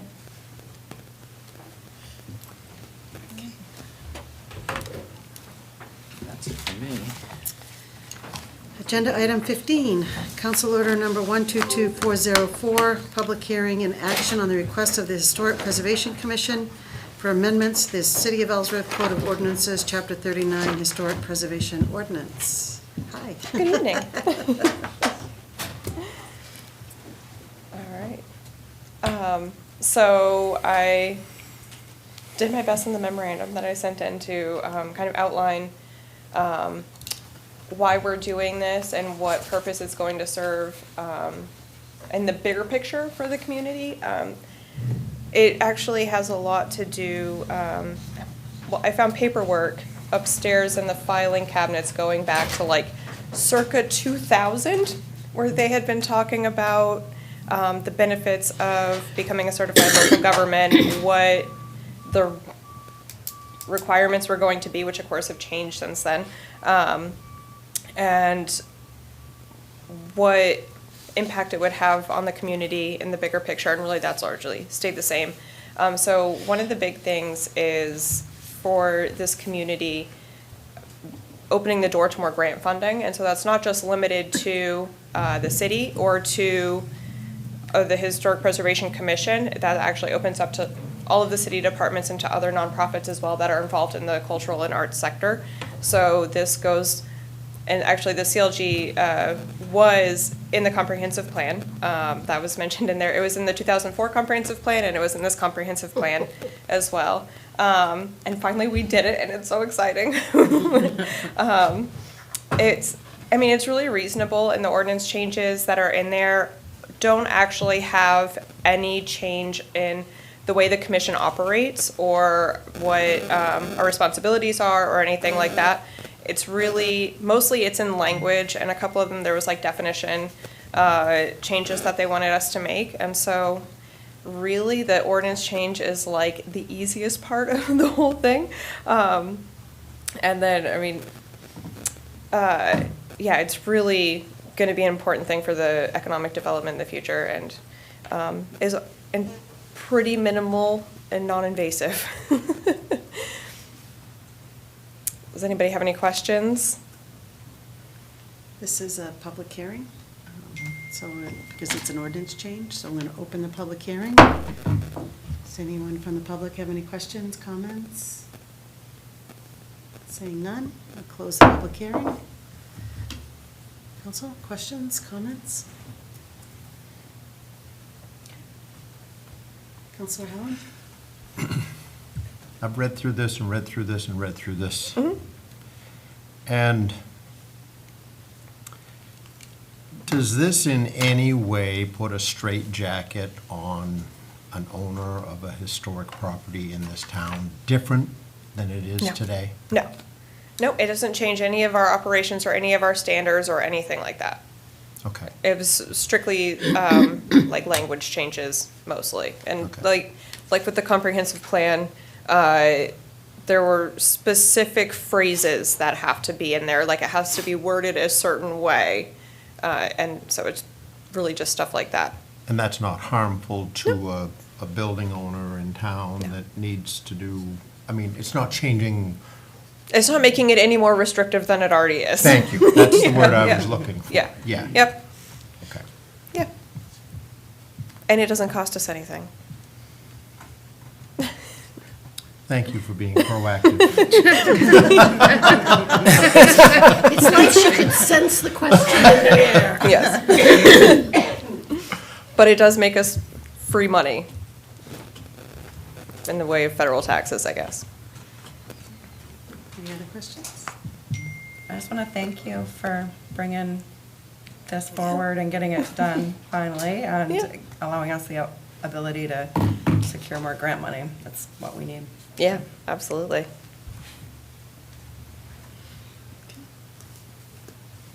Make a motion if you're ready. Ready? I move to adopt amendments to the City of Ellsworth Code of Ordinances, Chapter 39, Historic Preservation, to be in compliance with State of Maine Historic Preservation Office requirements necessary to apply for certified local government status with the federal government. Second. Any further discussion? All those in favor? Unanimous. Thank you so much. Thank you. Item 16, Council Order Number 122405, discussion on proposed changes to the City of Ellsworth Code of Ordinances, Chapter 43, Tree Ordinance. Okay, so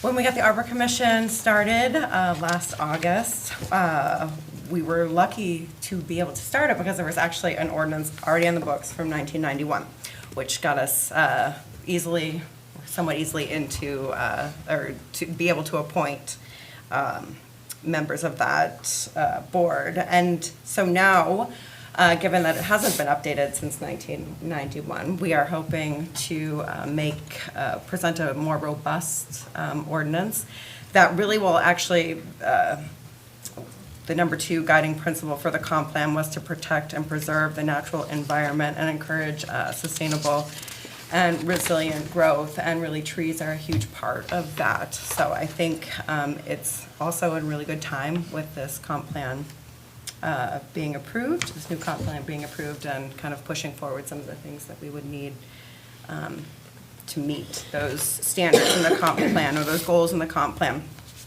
So I wanted to just pass it by you guys first and see if you guys had any comments or questions. Mary, I know you're here, and I'm hoping that you'll help answer questions if I am not able to. Did everyone get a chance to review it?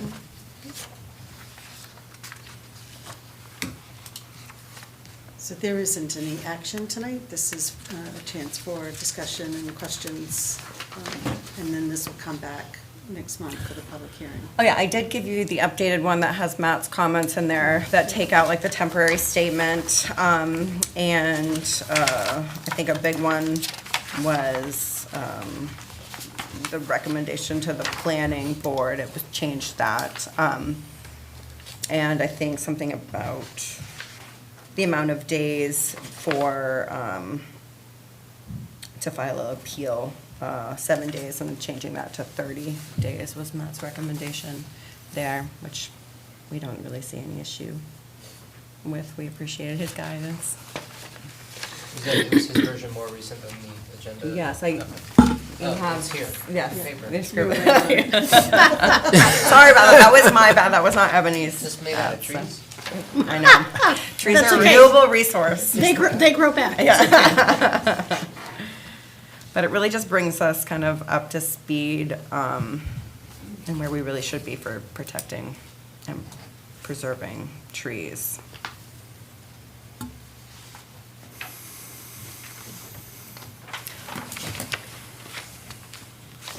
Yes. What are your next steps? No action tonight. Are you doing more public outreach? No, not my, our next step was to just bring it to, as a presentation to city council to have it approved. Do you anticipate that for January? Yes, yeah, unless there were major things to change, but.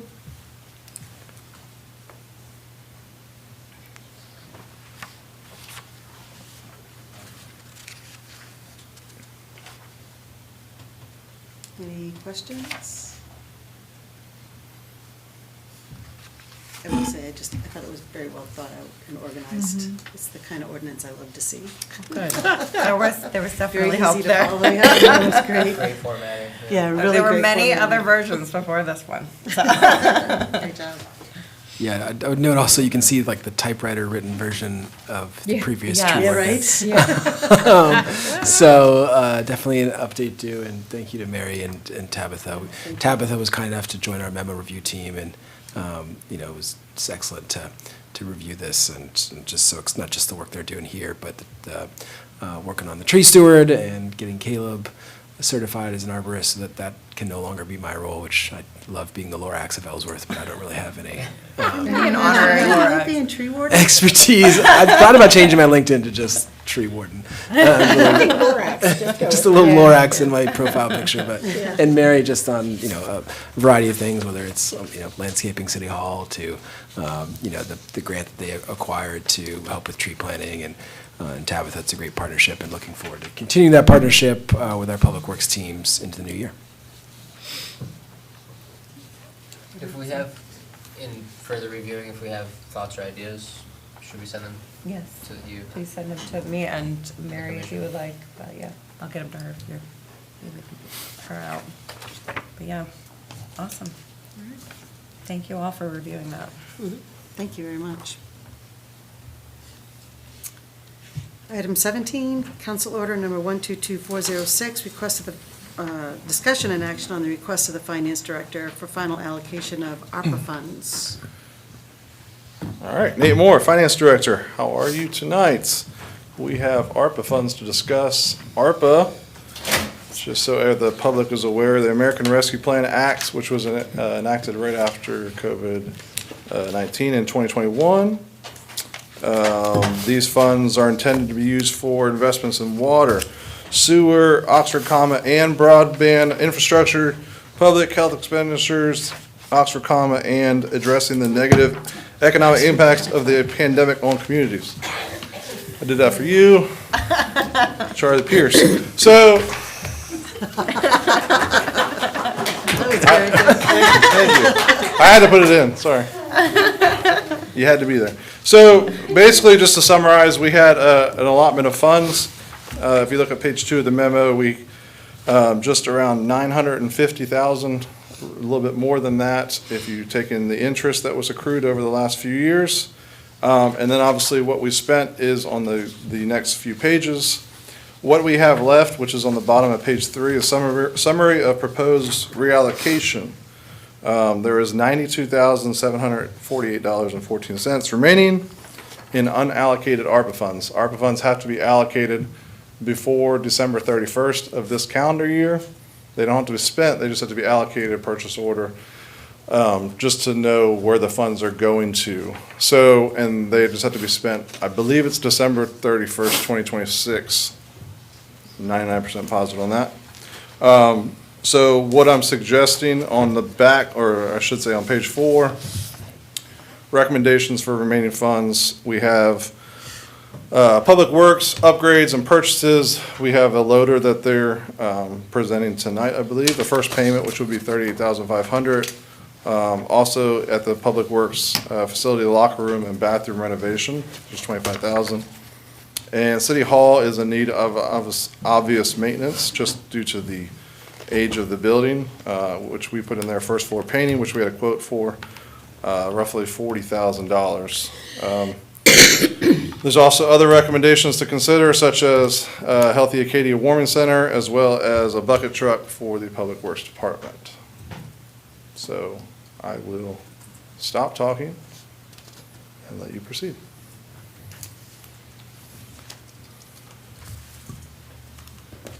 Steve, this does cost money. It's $92,748.14, which we already have. It's one question It's out of not the way. tax, well, it's not Ellsworth taxpayer money. Yeah. I just wanted to add one sort of more complex option, and I don't think we'll need it this evening, and let me know if you don't like this option as well, but it's also practice for tomorrow morning when I give this to the speech to the commissioners, and I think they're a less friendly crowd, so it's good practice.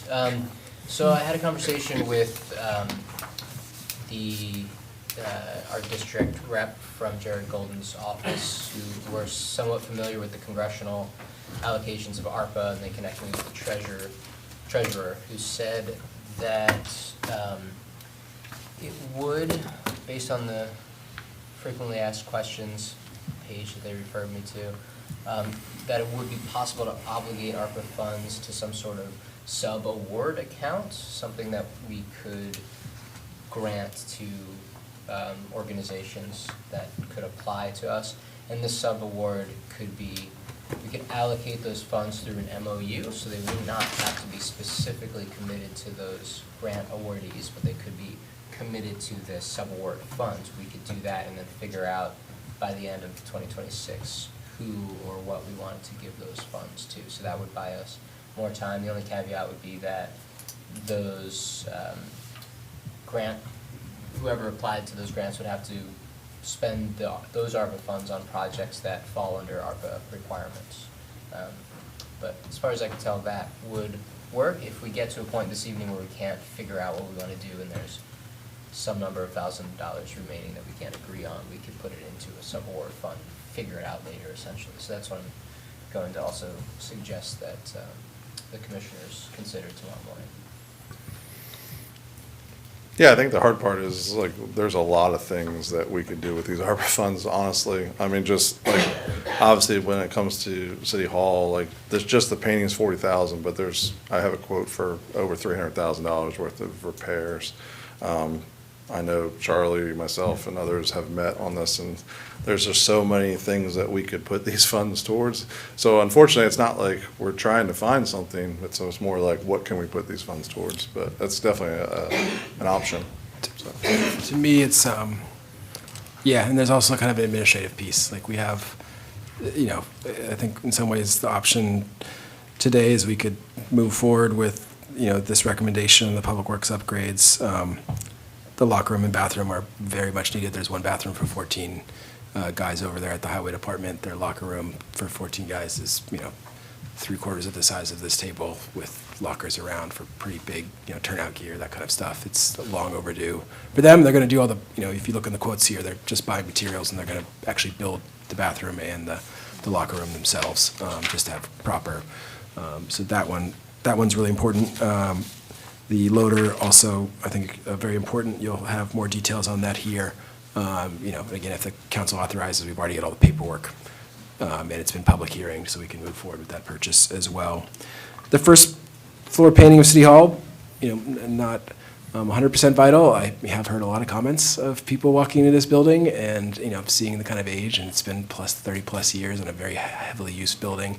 And I know from a lot of my work in state government on customer service and walking into a bright building that at least has been updated for painting. That's important just for our customers that are coming in here day to day using this facility. Knowing that's been maintained and taken care of properly, but also for the staff that work here and, are in a freshly painted area. But there's also the considerations for Healthy Acadia, and I think they have the updated figure would be $30,000 to operate the warming shelter for a request here as well. And then, also down the list and just additional city stuff is the bucket truck, which, we've rented one 2 or 3 times over the last month, I'd say. And at the same time, to Nate's point, these things will all go back. There's a much more broad infrastructure planning process we're going to go to for a lot of considerations. Track the needs and Pump House Point, and the list of asset management and depreciation around here is long. So I'm kind of the opinion, let's clear the decks on this ARPA tonight, whether it's for Healthy Acadia or whether it's for the other sort of highest priority maintenance items that we have here. And then on to the next one.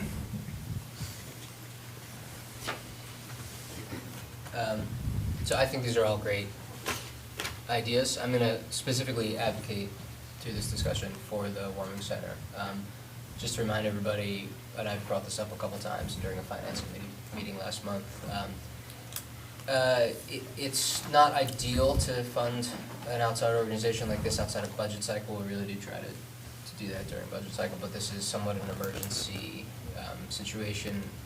The funding, state and federal funding, which supported the warming center, as well as some of their navigation services for Healthy Acadia, dried up more than was expected, apparently. So what this deficit of funds that they're looking at would mean that the warming center would not have staff for the weekend days, 8 a.m. to 4 p.m., meaning that folks that are coming to the warming center for support and a warm place to stay would essentially be kicked out of the center Saturday morning and not be allowed to come back until Monday. Those folks end up, according to folks at Healthy Acadia, maybe in the lobbies of the Hannaford or of Walmart. They can go through the cycle. They can be picked up by police. They can wind up in the hospital. My notion is that this will, one way or another, cost the city money. That somebody in the city will have to support these folks. Why not spend less money and entrust the folks that are best at running the center to run the center? The number is now $30,601.58. This is because we're down to, I think, 19 weeks remaining, just because we're already into some of the winter. So there's less time now that the center will need to run through the winter. If anybody has specific questions, I think a representative from Healthy Acadia is here. I have a couple. But just one second. Go ahead and come on up and introduce us from Healthy Acadia. Hi, Tracy Crossman. I'm the Community Health and Supports Manager, and I oversee the warming center. Just to correct one thing, we are open 7 nights a week. So it's Saturday, Sunday days. They can come back in the afternoon. 8 a.m. to 4 p.m. is that window Yeah, when so, they're out. right, that's when they're out. And I mean, I would like to say we have elderly sometimes and disabled, so it's very difficult for them to leave and find somewhere to be for 8, 9 hours on the weekend days. But I can answer any questions. I do have one Yeah. question. Your fringe benefits are 50% of the salary. Can you tell me what that is? I don't, I just have the numbers. I think, Charlie, you might remember from the meeting, I think Yeah, I was saying Paige, all I of the- remember him described those as part-time hours, that they were just mislabeled as fringe, but they were, the salary is the full-time employee and the fringe encompass the. Yeah, I think that was it. Yeah, it was the pulling and the part-timers. So there's two people that you hired? Two people are on every shift at all times. We can't be open without 2 people. How many people are you serving? Right around 20 a night. And we can take up to 25. But this is definitely a little higher than, the previous 2 years.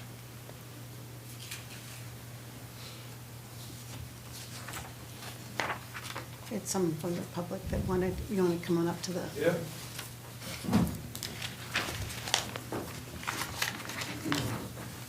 Robert Grant, I was just wondering how you got from 90-some thousand to well over 300,000. Where's that money coming from? All these things added up to like $300,000. And he has 90. Right. What they were saying is that there's a lot of projects out there. I know, that's why I wanted to make that clear. How do you determine that? A capital asset list. Yes. So it'll be. You want to explain this? Yes, I would say, I can go on To and the on. There's- future, we're putting this to the future. Yeah, so the cupola is leaking. It's not taxpayer dollars. The overages. We're not approving any projects other than the. That's what I was asking, because Yeah. it sounded like you was. I don't know Oh. much about it, but it sounded like you was, he's saying 90, and I added up in my head, it's 300 and something. No, and it is, and I apologize, sir. It's, Thank you. Yeah, that's, the ARPA piece is a little, there's 92,000. 748. 748. All those expenditures is well over 300. right, but we're only looking at ARPA funds, the 92,000, what we're going to. And the recommendation, That's a lot of projects. for the first 2 is 103,500. It's a little over the 92. It's kind of gives us the cushion to, as It interest. was like on- 3 or 4 or 5 projects. Well, hold on just a second. So so just to clarify, there are about over $300,000 worth of projects that could be done. Right. They've come to us with the recommendations, but we can only spend 92 or whatever That's the. exactly what I wanted to know. All right, there you go. Okay. Thank you. You're welcome. And all the other taxpayers. I'm one of them.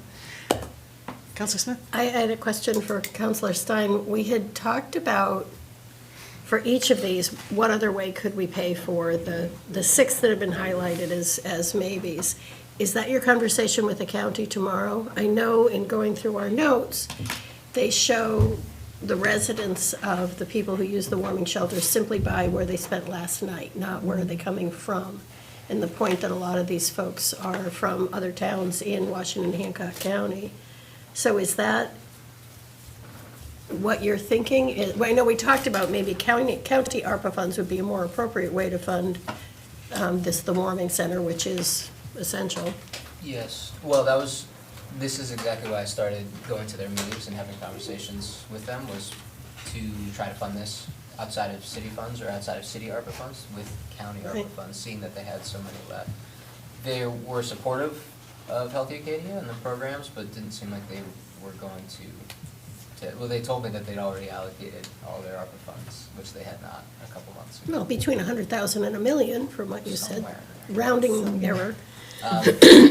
But yeah, the proposal was, since it's so late in the game and they wouldn't have time to make any sort of motion, that creating some sort of sub-award grant program like Penobscot County did would allow them to receive grants. They've done grants in the past, I think, from different funding sources, and they would support a grant, but those wouldn't be probably until February. which would be better than nothing, but it doesn't quite seem clear, so that was an option. But I think we're in a much more timely and organized place to fund now if we want to. So, just one second, Charlie. I mean, I definitely don't want people to be cold, and I during the day, I don't want people to be out in a snowstorm just because there's someone that can't. But my only other thing is, talking about taxpayer dollars, but whenever anything like this seems to happen, it comes to the city of Ellsworth. We hear it in the budget season that, the social service agencies, because they are in Ellsworth, and Ellsworth is a service center, this is where people come because we have the abilities to take care of them. None of the other towns in Hancock County have given towards this or have agreed to take care of this, and they say because it's in Ellsworth, it's Ellsworth's responsibility. I'm just not comfortable being the piggy bank for all of the social services that are required for the entire county. But I do believe that we could give a little bit, $10,000 or so to it is goodwill, and it is, some of these people are in Ellsworth, and I don't know if that would get to a certain point for them, but it's just so easy to come to Ellsworth and say, hey, because we very rarely say no. But I really think it's time for other towns in the Hancock County, and the county itself needs to step up and start paying for some of these things that are for the entire county, but they just happen to be in Ellsworth, because it's the easiest place for it to be. Charlie, come on. Yeah, I echo all of those things, Chair Beal. I think that's an excellent potential resolution. I should also note that, to John's great credit and to Healthy Acadia's credit, they've been, and myself too, we've been we've been chasing other funds for a couple months now. Ping the state, we both ping the county. I mentioned at the League of Town meetings last time around. And fortunately, Healthy Acadia did receive some additional grant funding from the state, because there was an additional $120,000 for an additional navigator who Tina, that was the more expensive one. It was also the more important one, I think, to help Tina. Like, Healthy Acadia is an amazing resource for us here. I think by Wednesday is my deadline to partner on another MOU for another grant application for something they're considering as well. So, and also they didn't come to us for funds during the, so we don't have a line item in our nonprofits, our social services for Healthy Acadia, which is kind of surprising actually, considering how much we partner with this organization on a day-to-day basis. So potential compromise there, we could cut back on some of the City Hall painting maintenance and move over there, and I could see that working. I have a question for Healthy Acadia. Have you gone to any of the other municipalities and asked them specifically for the money to help offset some of these costs as well? We have not done that yet. We've talked about it in the new, with the budget seasons, because we typically don't come to the city during your budget time. We haven't in the past gone to any of those. I think it was just brought up that, ARPA could possibly fund something like that. And we thought we would be able to do, when we put in for the warming center grant funding, we put in for all of it, the 7 days, whatever, and we just got, a certain amount. I think it was $225, which it just wouldn't cover the weekend days. We even tried to put in, to have a third person during the busy, the evening hours, but we had to cut that out as well. I was just wondering if the other communities, municipalities, and even Hancock and Washington County had some available ARPA funds too, that so we could all kind of, in a group effort, try to cover the costs. Right. I think we're just down to the wire now for those. Just brainstorming on, could we consider this a match? Maybe we do, to get to 30, we do a $15,000, but it would have to be a match, so that, other cities and towns, the county, it gets it a little bit more of a their buy-in, we can, obligate more through the year. We have to obligate it now or be able to move forward with the agreements, but we don't have to spend it until the end of next year. So I could potentially, if the match is met, that might complicate things too much, but just was an idea that popped into my head on how to get to 30 and how to get some of those other cities and towns more bought in. But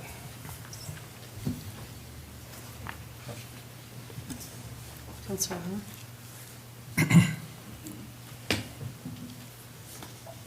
I got elected the first time in 2021, and I asked the then city manager about this ARPA money, and they said that there was 400,000. Then as time went on, I heard that there was 440,000, and I heard that there was 880. And I'd like to credit you, Nate, for actually giving an accounting of actually what was received, which was 952,000. It's the first time I've ever seen a real number on this subject. It was magic money behind the scenes before you got here, and I think it's wonderful to see what you have done. Back in that day, I tried to get support to return this to the taxpayers. This was surprise money during a tough time. And I thought it would be great if we could just return that money to the taxpayers. No traction. So then I thought it would be nice if we did something that everyone could enjoy, maybe a park or something. No traction.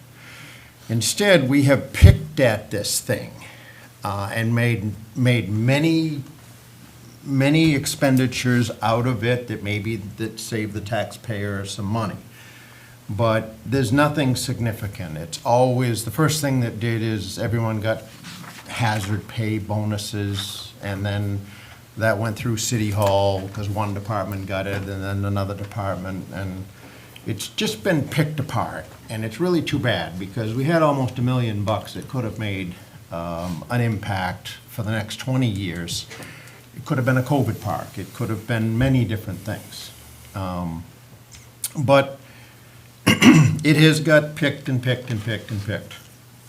I think we all need to remember that this is a great problem that we have, that we're trying to figure out where to spend this money. And I'm bothered that in one of these recommendations I see, and in other times too, there's been debt service paid. Paying debt service out of ARPA monies is foolishness. Doing something that you normally couldn't have done, I think would be a better solution. If there's one thing in all of these expenses that I do like about the ARPA money is the city spent money on an ambulance that everybody in the city might need or could know that security's there. But the rest of this stuff, payments on stuff, that just drives me crazy. So for crying out loud, you got $92,000 that you need to make a commitment on.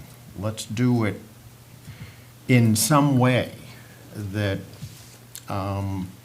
every citizen can get some benefit. What that is, I don't know. But from day one, I wanted everyone to get the benefit, not pick away at it. And this has got picked and picked and picked.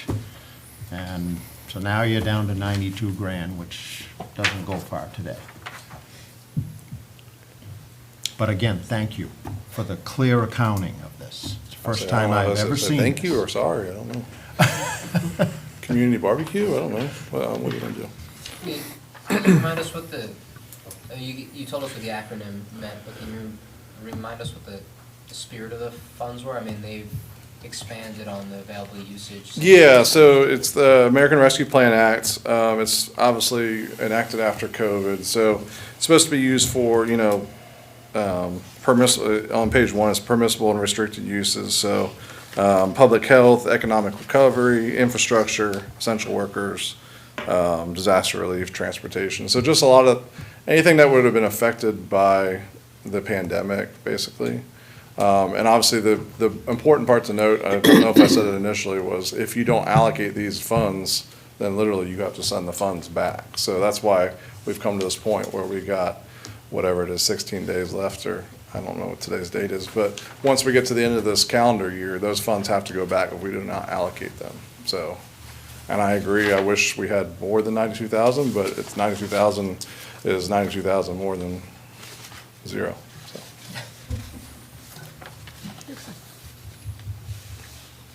I guess my point is it's worth considering what the spirit of the funds were and that they're COVID relief funds. And Yeah. which of these things most have changed since the pandemic were affected by our public health related. Just want to consider that.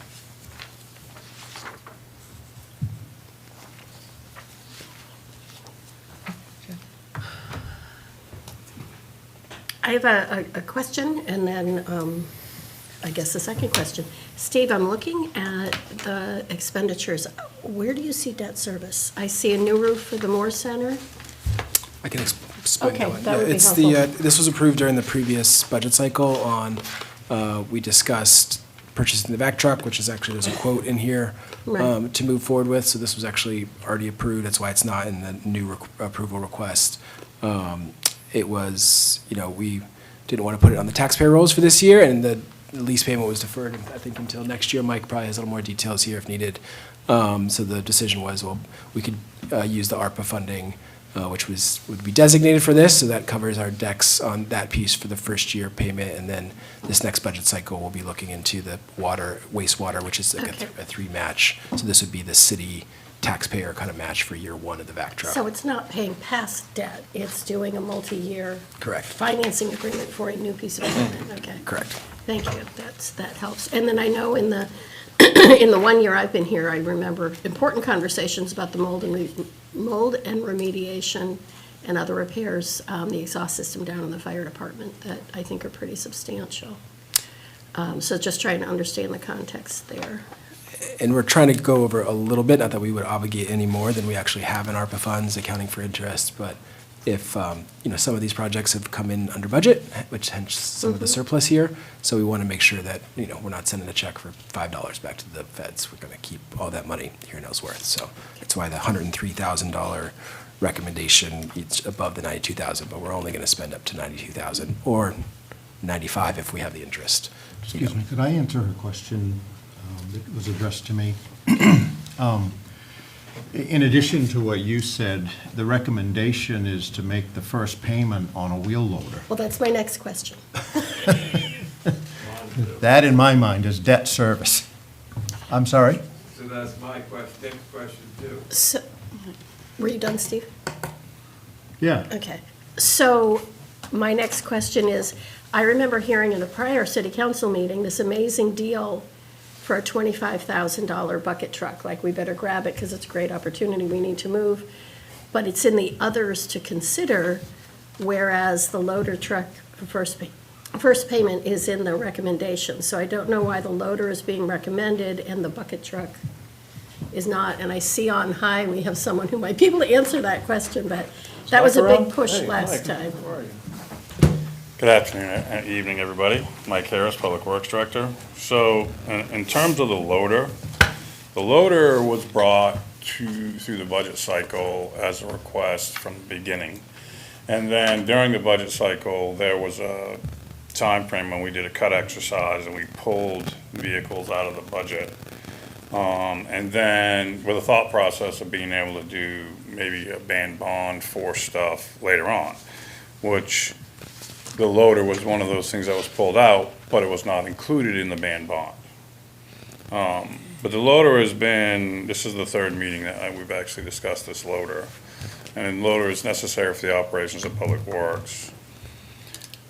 We have two loaders. One loader has 12,000 hours on it. It's at the end of its useful life. It's being used by wastewater to load trucks. And then we have the other loader that's up at the Public Works garage. The issue that we have is during a storm, we need one loader to load salt sand onto dump trucks, and then the other loader is typically down here in the parking lots and places like that, moving big snow around. And so the discussion at the beginning of the budget cycle this previous year was that we needed to replace the 12,000-hour unit and leave that at wastewater to live out its days, loading a truck once a week, and purchase a new unit for the highway so that they could continue to have a efficient operation with their plowing and their salt sand loading and the snow removal. And so at some point, when we were looking at allocating ARPA funds, it came up that, maybe a use for the ARPA funds would be paying the first payment like we're gonna do with the vac truck for the highway department. So the vac truck is actually funded by water and wastewater as well with their enterprise funds, so they don't come out of the general fund. But that's where we ended up with having first the vac truck and then the loader included in the ARPA. Just got another update on that, just, with the surplus opera funds, we're getting to the end of the line, we're doing the accounting, we need quotes, and, actual things that we can obligate the money to by, so that was, what is on the infrastructure piece that didn't make it into the ban, hasn't already been obligated through ARPA. That's our top of the priority list. We did discuss the bucket truck. There is one available for $25,000. There's a little bit of a disagreement between Public Works and IT and facilities as to which bucket truck we should be getting. So wasn't quite ready to pull the trigger, although I think we have it in this, is it in this? Yeah, we have quotes for it already, so we could bring that into the mix, but really, our recommendation as a team was to move forward with the loader, which is, we've done the quotes process for, we've done the public hearing on, we've had 3 presentations on it. I think Yeah, we did a twice. formal bid, and actually you were in on that discussion. I'm not against the loader, Yeah. but I'm against making payments out of it. Oh, no, I understand. Because payment is debt service, but is this a debt service, or this is just the first of a? It's a 7-year term. It's prospective, not paying your credit card bill from last month. It's an allowable use too, so It is. to be able to, we're going to have to pay that payment, whether it's debt service or city taxpayer funding, and this seemed like a good way to, in the same way that we discussed for the vac truck, to additionally kind of lower that payment on the taxpayer in future years. So as you were prioritizing, you went loader over bucket truck because there was clarity on the loader, but now disagreement on the bucket truck, even though that seemed like an urgent need last month. Yeah, the loader is quite urgent as well. But this was, I like a good sale, and if you can get a bucket truck for 25 grand, I'm pretty excited. So Yeah, I don't, and so are we. so now it's not gonna be that one. So let me, I would love if we had like dots and we all start to prioritize, like what are your top, just to get a sense of where people are in the money that we have to spend. I have to say, I've never walked into this building and thought, oh my God, those walls need to be painted. And maybe my standards are lower than everybody else's, but I also wonder if that's something that could be done internally. We've talked about other skills. I'm struggling with 40,000 for first floor painting as ARPA investment when we have these other things that we're balancing with. I do, however, the conversations we've had over the last year, the locker room and bathroom renovation for Public Works seems a very high priority and would get one of my initial dots as well. So I don't know, I think I just started a straw poll and I don't know if I intended to. I wish there's a way we can get a feel for everybody on where we're thinking, and I love like whether it's, we can do a challenge grant, but like maybe enough for the Acadia, Healthy Acadia to get through February, hoping that the county steps in or that other communities step up because this is their family and friends as well. And we are the service center, but it shouldn't be falling on us. Thank you. Councilor Howard? As I look down through these different departments that have been able to benefit from ARPA funds, from commitments, I don't see the library in here, and they came before the budget, the Finance Committee on Friday with about a $250,000 need. And it complies with infrastructure that you mentioned earlier. It's simple, it's easy. The library has been, when I got here, in '21, they were operating at a 2015 budget level, and everyone else had a far in excess increases in their budget. As I look down through the list, there's already been commitments made to other departments.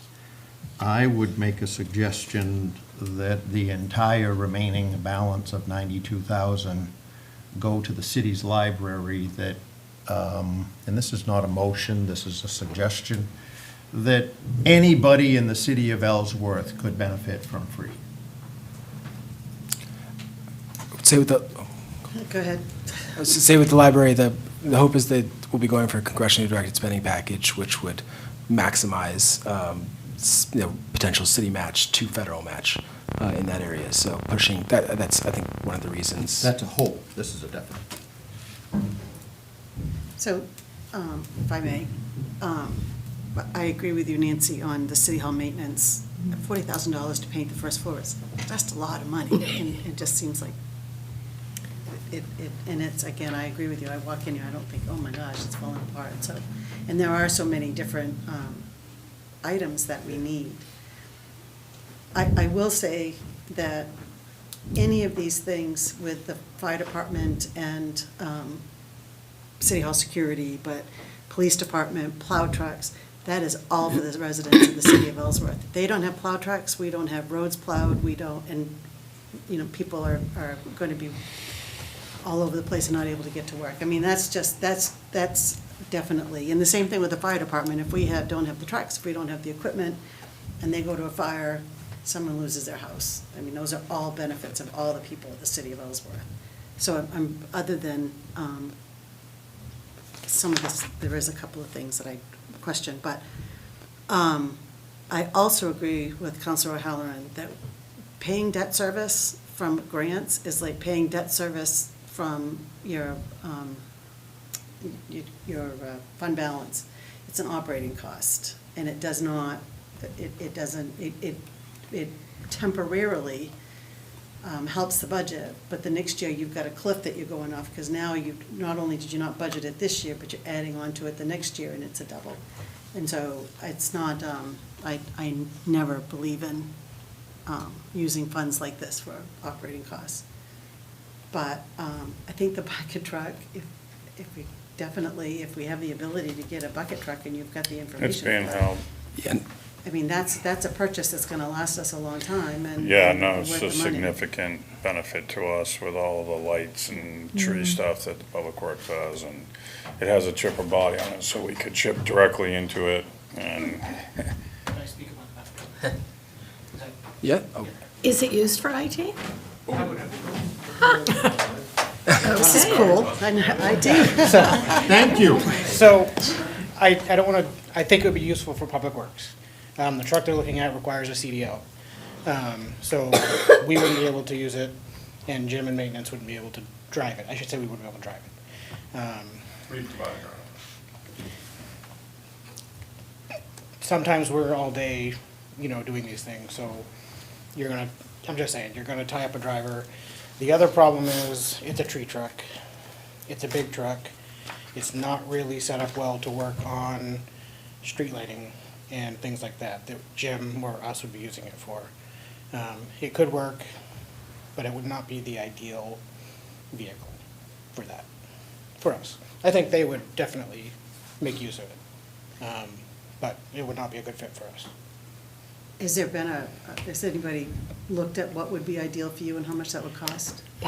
So we would probably be better in something on like a Ford F-550 chassis, 45 foot reach, more like a telephone style truck. And those in good shape are pretty expensive, probably close to 100,000. So, Southern trucks used, so they're very expensive, but I don't think for what we do, it'd probably be easier for us to continue renting lifts from Grand Rental, so. Do we know how much, like, scissor lifts are? We pay about $350 to $400 a day for the ones we rent. And it's not a lot. I mean, Yeah. if they can get good use out of this, then The other problem is the lifts aren't good for what Jim does if he's gonna start doing more street lighting. They take up a ton of room with the outriggers, and so you're closing like a lane and a quarter, in traffic. So the lifts aren't great for that. They work well for what we do. So we would be okay continuing to rent. Jim, you know, it's not ideal for what he's doing, you know, either way. He would be better served in a smaller bucket. So, but for tree trimming, things that they would use it for, it would be a good truck for that. But just, Okay. we can't drive it. Councilor Howard? Is there a, with a $25,000 bucket truck, if you decide you need a bucket truck, isn't there somewhere in your budget that you can muster that through and keep ARPA out of it? You're talking to me or him? Anyone that wants to talk to me. I'll talk about it. Yeah. Yeah. Thank you, yeah. Yeah. It's your budget, so. No. So the biggest thing that we're looking at here is value, right? 25,000 for the truck that is available, you don't find. Like he said, then the trucks he's looking at, now you're talking $100,000. So if you want me to say, can I look through the line item budgets in highway and probably wastewater and water and generate $25,000 off cycle? Maybe. I would have to look at it. It just seems like a low number. Yeah, I mean, that's, $25,000 I mean. in the budget, we've done something wrong. Yeah. I'm sorry, I'm say just that? saying, if you can go through your budget right now and find $25,000. Yeah, I'm not saying I can. then we've done something wrong. Right, I'm not saying I That's not can. a little number, that's. And be so, looking at your budget that's closer. why, when the opportunity became available, we talked to Charlie, and that's when the ARPA discussion happened. Because it's a great opportunity, you know, and we do a lot of ditching, we do a lot of tree work along the ditches, we do a lot of tree removal, and we have a chipper, but we don't have a chipper body to chip into. We're manually moving stuff around. So for 25 grand on a very well-maintained truck, I just thought it was an opportunity that I didn't want to pass up. I brought it to Charlie, and that's why we ended up where we're at today. And we safety thing too, just we turn off all the lights, the things with public works, being able to have them use the bucket truck instead of ladders where. Like if anybody saw us do the tree work on Main Street when the tree one ended up on John Enworth Market, Yeah. did you see that? Yeah. Did you see how we took that tree down? Yeah, it was not recommended. I watched for a while, it was Yeah. scary. Okay, impressive. so, for things of that nature, this is a critical piece of equipment. So yeah, I mean, like you said, Michelle, like we're at the end of the budget season, so, I mean, we're halfway through our budgets now, so trying to find an extra 25, I mean, you want me to come up with 25 grand? I can come up with 25 grand right now. But it's not gonna be out of highway, it's gonna be out of reserve account that I know I have the money in. But if you want me to come up with 25 grand out of that, I can do that. But then it would have to be set up in the debt service for this coming year to get paid back. And I should also note, like this, the needs are unlimited here. We're gonna have a much bigger infrastructure conversation. This is not the end of that this is what we pay for. There's the sign that's degrading up here. Jim and I have a separate plan for that, but we also need quotes by the end of the year. We need to, the things that are in here are quoted, are ready to go. Get your point, Michelle, on the loader. I think, we already discussed the vac truck for the debt service in the previous budget cycle. The loader was another thing that we've tabled it twice, and ideally, point taken on the grants to use debt service in year one, but in year two, we're falling off by about $350,000 in our debt service cycle. So this could be essentially seen as a bridge next year, and then we have a fall off of $350, so there will be some wiggle room, and that's in many ways the line that I'm looking at on our total debt service, and and keeping it consistent year to year. And knowing that kind of drop off, I would consider this, plus the bond banding we just did for that $2 million, we're going to be creeping up to that kind of equalizing out in that third year when we have the drop off.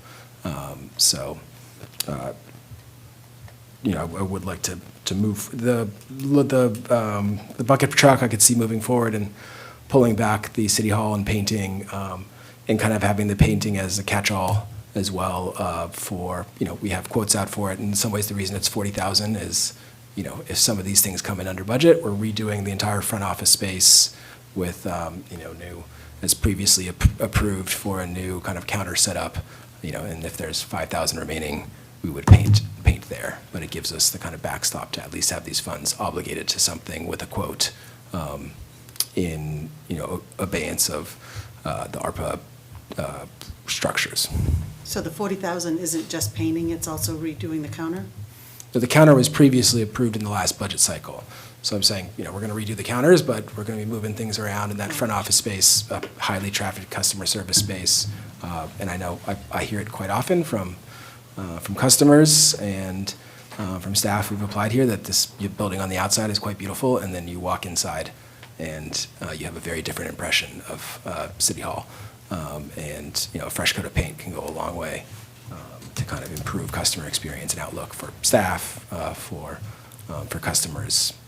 Again, happy to move the bucket truck, happy to move maybe some of the Healthy Acadia funding here forward, but would very much like to move forward with the loader, which is, also public hearinged, ready to move forward on, so we can take that off the long list of infrastructure needs. You said you would like to move forward with the loader? Yes. Over the bucket truck? Yes, the painting, if you want to allocate zero, that's fine. The bucket truck, I think we'll still have the IT issue as mentioned, and it's not going to be a solve all, but I think it's a decent deal in a bucket truck. It will be used, and it isn't quite as, but it's safety too. So I can see that even over some of the customer service, sort of fresh coat of paint on the part of the building. Moving that ahead of any kind of painting. And then the Healthy Acadia, I can see Michelle doing the math here. With I'm up to 65,000 in my priority list.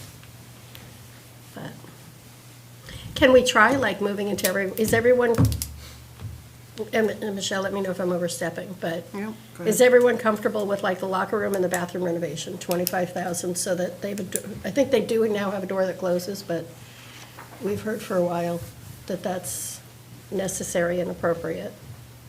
I didn't, the locker room, In the Public Works, locker room and bathroom renovation, 25,000, I would as we're playing with it, straw poll, I would move that in.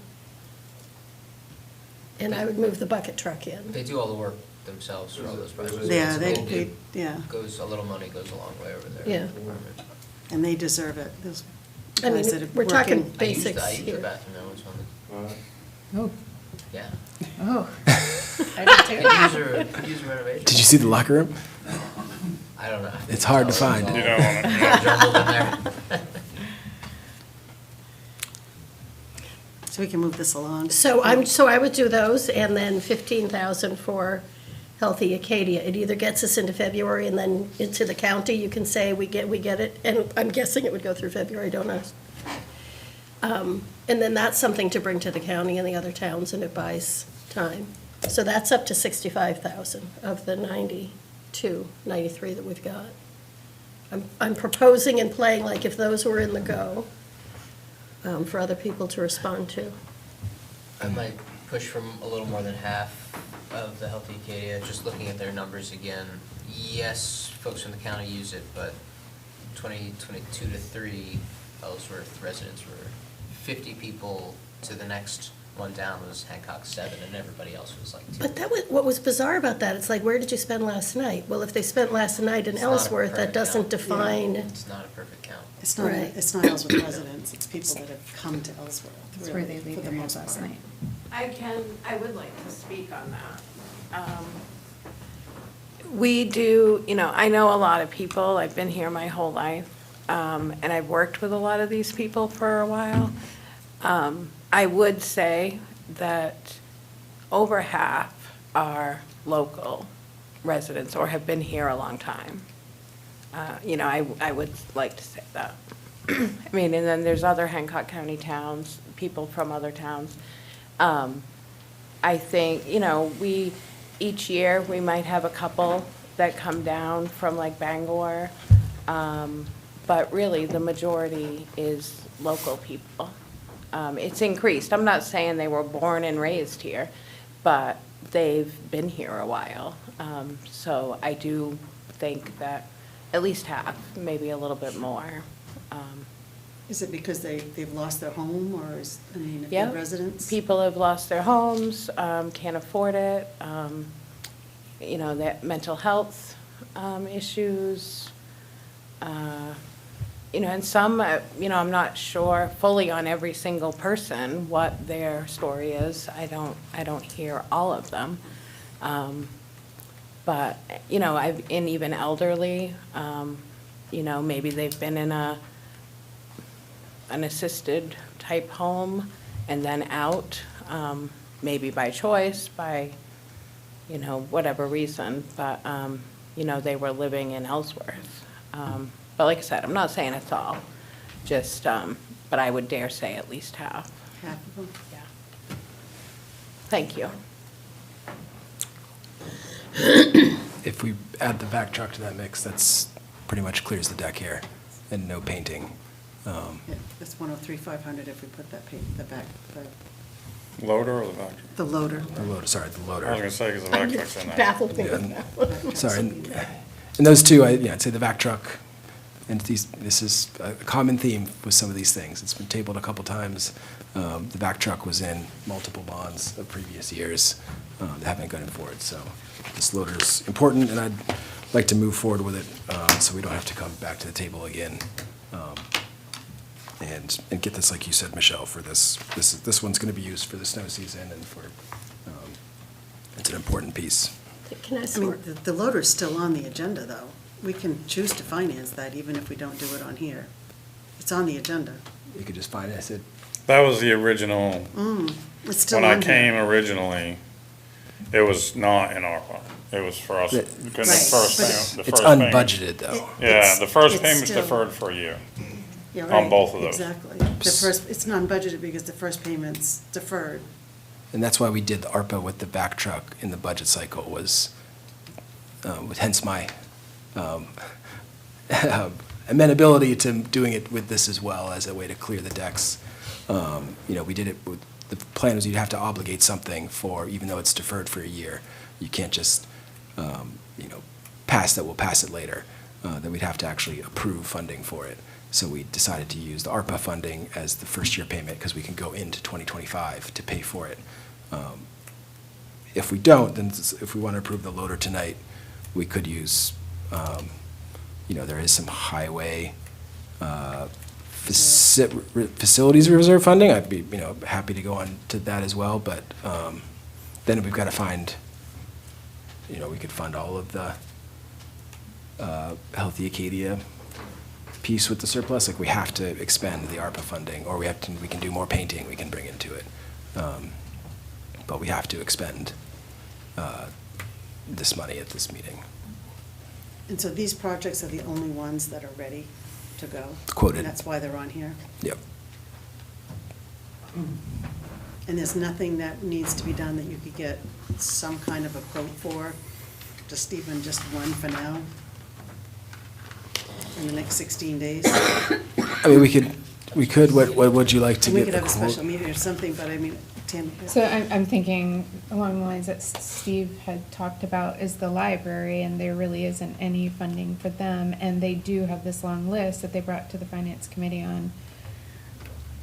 on Friday, that I do believe they have some costs that they had tied to that, and they had some estimates in order to provide us this information. So, I mean, I don't know them specifically, but. Yeah, we could probably do that. I think we could probably just do Yeah. surplus. So the 38.5 for the library, if you think that Sarah's not here anymore, that they have something that they have a quote on that. Yeah, she They has. presented it in detail. Yeah, she's got. Yeah. Finance committee. We talked about that previously. I mean, that was essentially what the motion's gonna be, is to, designate these funds towards City Hall facility maintenance, just replace that with library, facility maintenance, with whatever that excess is at that last piece, and we'll work with Sarah and say, what are your biggest priority stuff, and this is what you gotta have a quote for. It's, I think we can make that work by the end here. Yeah, we can get to that.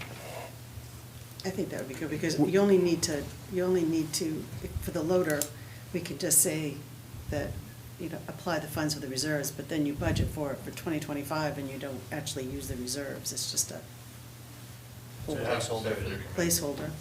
Yeah. It's what you brought up before, which was, you just have to say that you can't commit to purchasing something without having a funding source known. And we have a funding source that we could apply it to.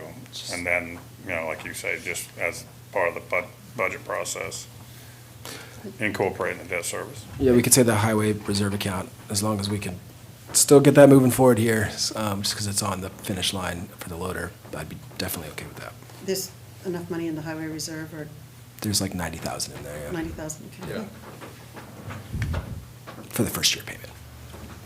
So, Correct me if I'm wrong, but isn't there a finance option when we get to the loader that Mhm. comes with it?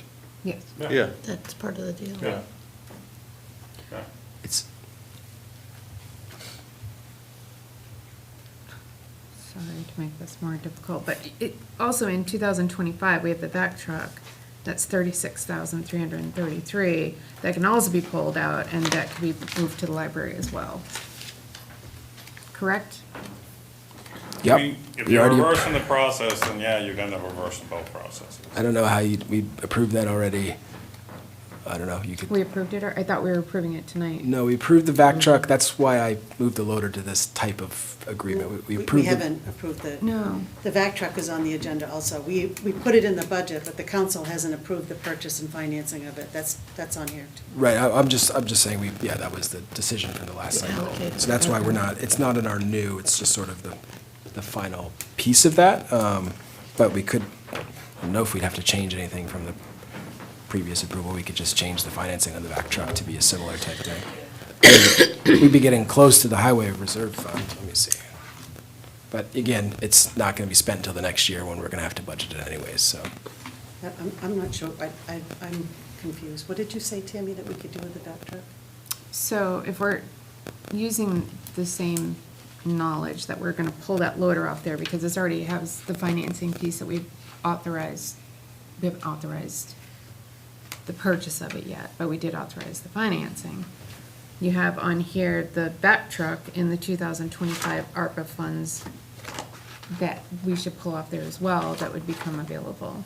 So you Is could that do- making sense? So you could do more library essentially. Yeah, more You could library. You could pull both of those things and use more of the ARPA for library It's on funding. page Oh, I three. got Page you. I three. got you. It was previously done on the Yeah. ARPA. Okay. Well, I Sorry. think they had just kind of pulled that It was- off there yeah. and then, but it really hasn't been It wasn't actually- appropriated. Yeah, It wasn't appropriated. It When- was just Tagged. tagged on the budget, yeah. It was there on the- tagged on the budget to be used, when we went through a whole ARPA list, we said, we're gonna fund the vac truck first year payment with ARPA funding. That will sort of check the box on, obligating funds for this purchase in order to enter this financing agreement the city has approved. Sort of use that same logic, for the loader here, but now it seems like we're changing that logic, and we're not gonna do either the vac truck or the loader as an ARPA obligation. We're still gonna obligate those two things because they're ready to be, but we're gonna just use financing out of highway reserve funding for the first year purchase, even though that's just gonna have to be budgeted for in actual taxpayer dollars next year. It's not gonna be pre-funded with ARPA dollars for next year, which is a wildly complicated thing, but it makes sense. But then you're using your fund balance to pay for that first payment. No, I mean. The reserve funds are, But we're not gonna pay the They're first obligated payment. fund It's We're just just, a placeholder. yeah, we're just allocating a funding source, but we're not gonna make the Not first actually payment till December of next year, and it'll be in the next budget cycle. We're just gonna encumber, And the bank has agreed to that, correct? Yes. previously, according to this, we just encumber some of this ARPA money, as approved for these. We move forward with those, and then we use that ARPA money in FY '26, I think. Now, what we'd be doing, if we don't go this route to clear, we'd be using potentially highway reserve funds, but we'd really just have to, to budget for it, because we'd be replacing the same highway reserve account. And then that's gonna leave those two pieces.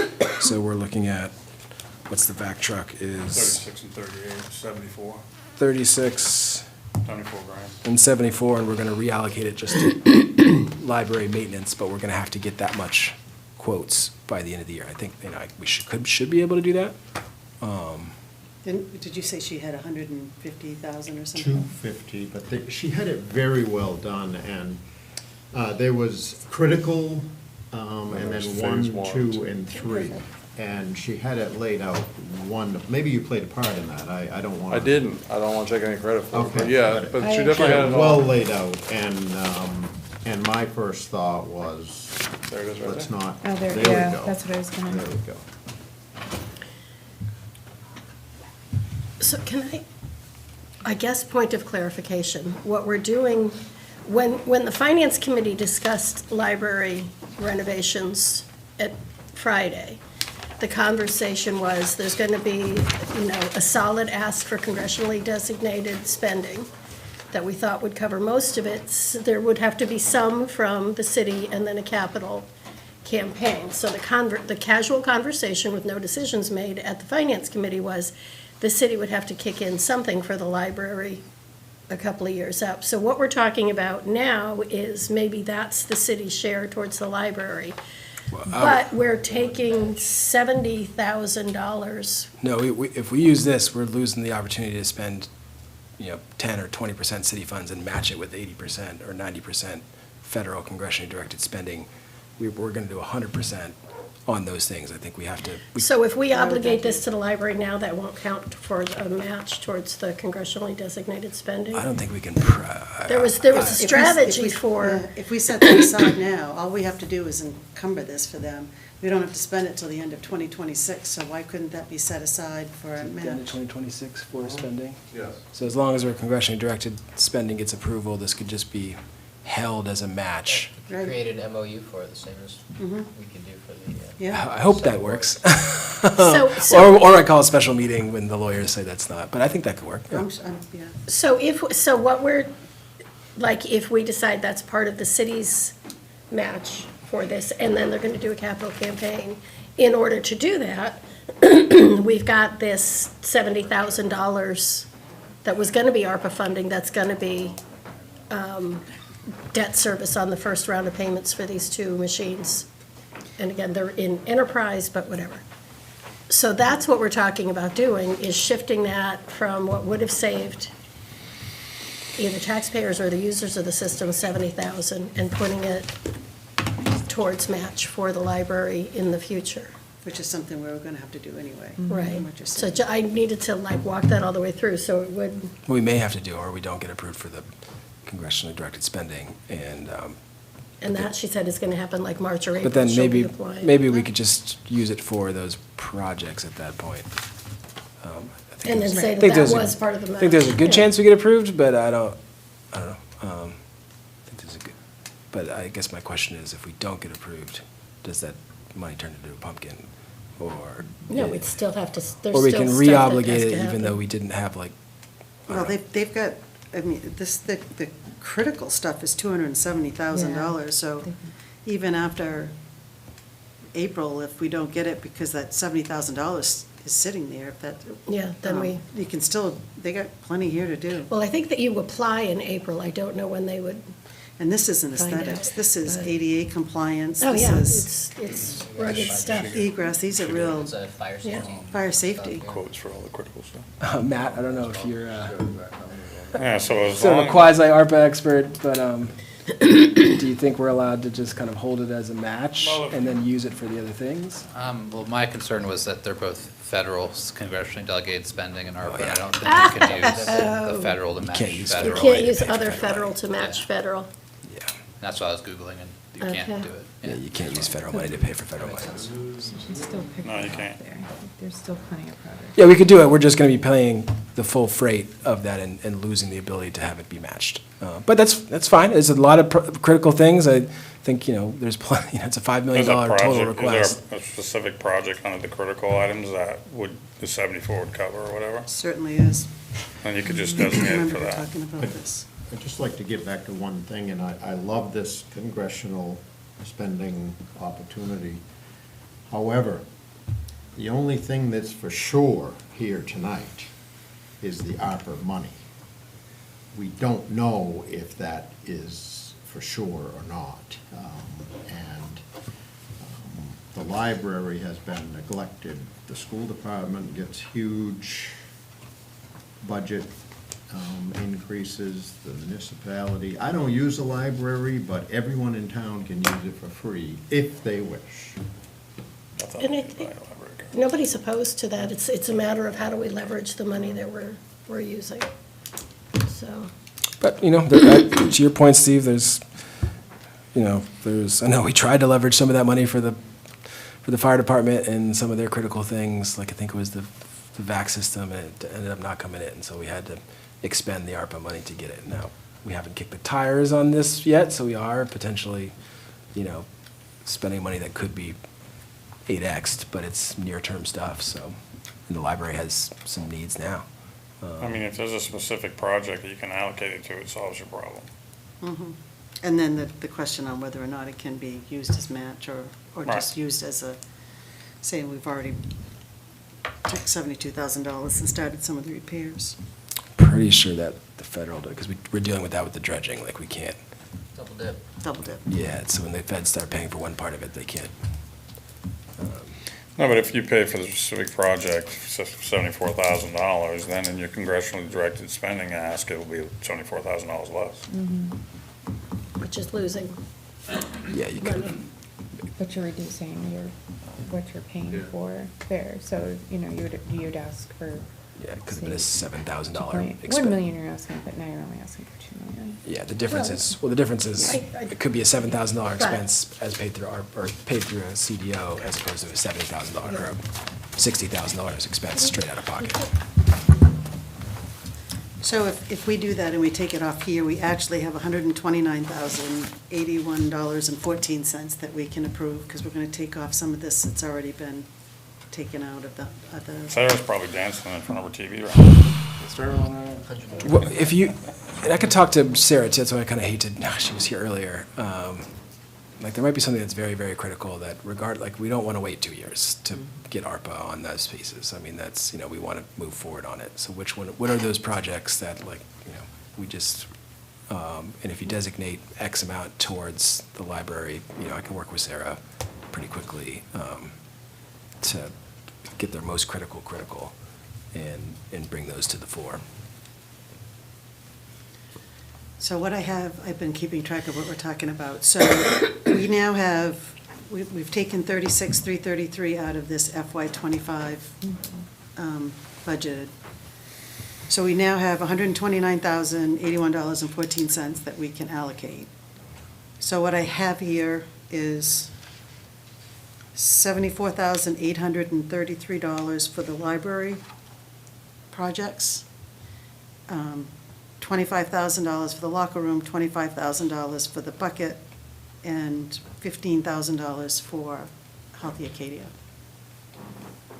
Is there a remainder?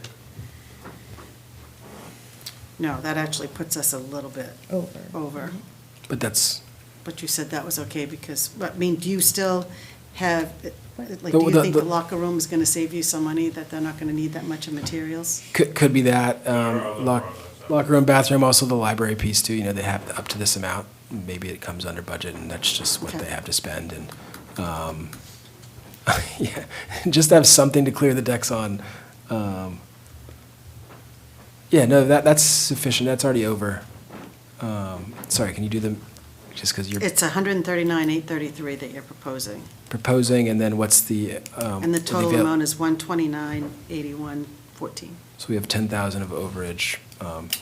Yeah, and if it's for libraries, facilities, maintenance, if we're under on some of the other things, we can go there, or if we're over on the other pieces, like, the library will have X, and we'll have to kind of figure out those quotes. We'll just basically get enough quotes from the library to be over that spending limit and been tiered for what their critical pieces are. And we'll come back to council too to talk about those in more detail, of course.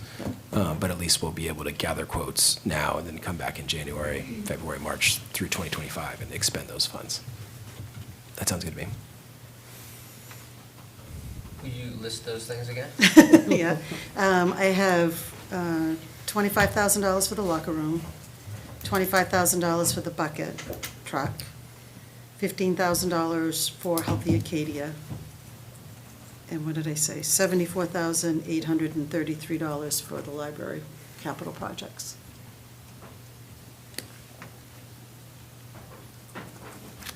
For a total of $139,833 worth of projects, and we're going to allocate $129,081.14 from ARPA funds. Second. My last. Another option is, no, sure. My last question, I guess, is the balance between the library and Healthy Acadia. We've talked about expecting and wanting other municipalities or the county to step in. We also don't want people cold. We also don't know what the winter's going to be like, and there might be 70-degree Saturday afternoons in February or March. We don't know. But just there's that, like, one last touch point. Yeah, we've heard Sarah mention the difficulty with folks that are trying to get warm as well, ending up in the library, and that being a difficult issue for the library. So there's a little bit of... Yeah, that's true. There's a synergy there, sadly, but yeah. And then let's just hope that the county sees their ways and towards funding the other part. I mean, and if we're paying half, and if half of the residents appear to be from Ellsworth, that seems like a legitimate stepping up. And then ask others to step up as well. Yeah.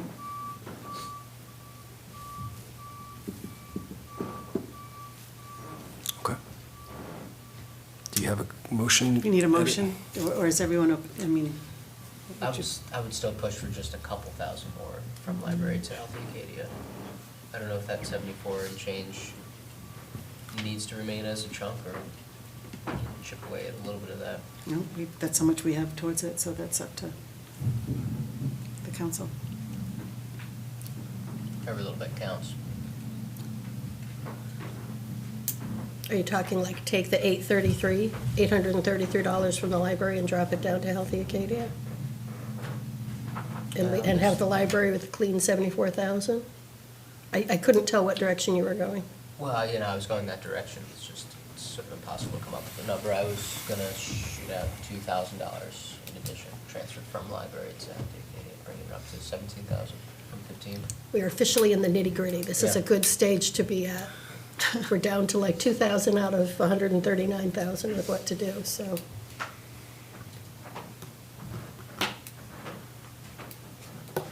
No. Does anyone have a motion? I was going to say, John, she needs a motion.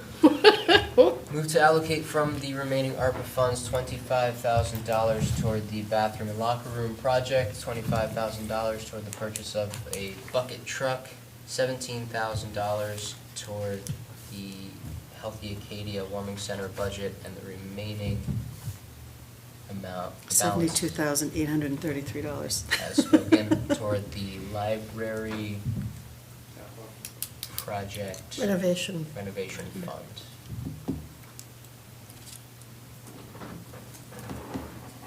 Second. Second. Any further discussion? Does that motion, is that sufficient for ARPA designation? Sufficient. You mentioned discussion. I wish there was more going to the library, but I'm thankful that at least we've got the library on the radar. Thanks for bringing Excellent. that up. I think Sarah's going to be suggestions, pretty Steve. happy, yeah. Well, at least we've got it on the radar. Yeah. I disagree with some of this other stuff, but at least you've got the department that has been lost for the last 5 years, I feel, back onto it, so. I'm gonna share the good news with the commissioners tomorrow and let them know what the remaining amount is. Great. We'll know leverage. Right. Okay, are we ready to vote? All those in favor? Opposed?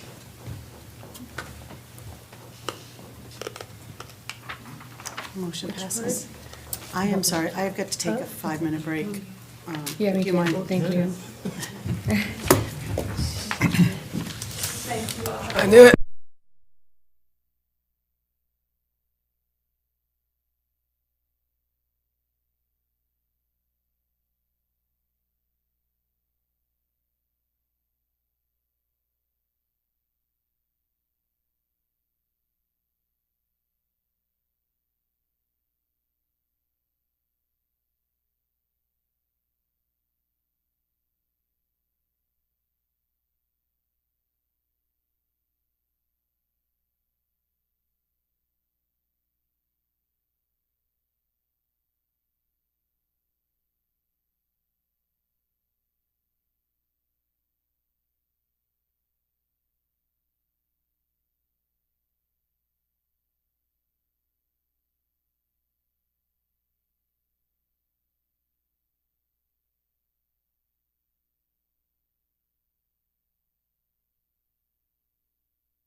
Start again? There we go.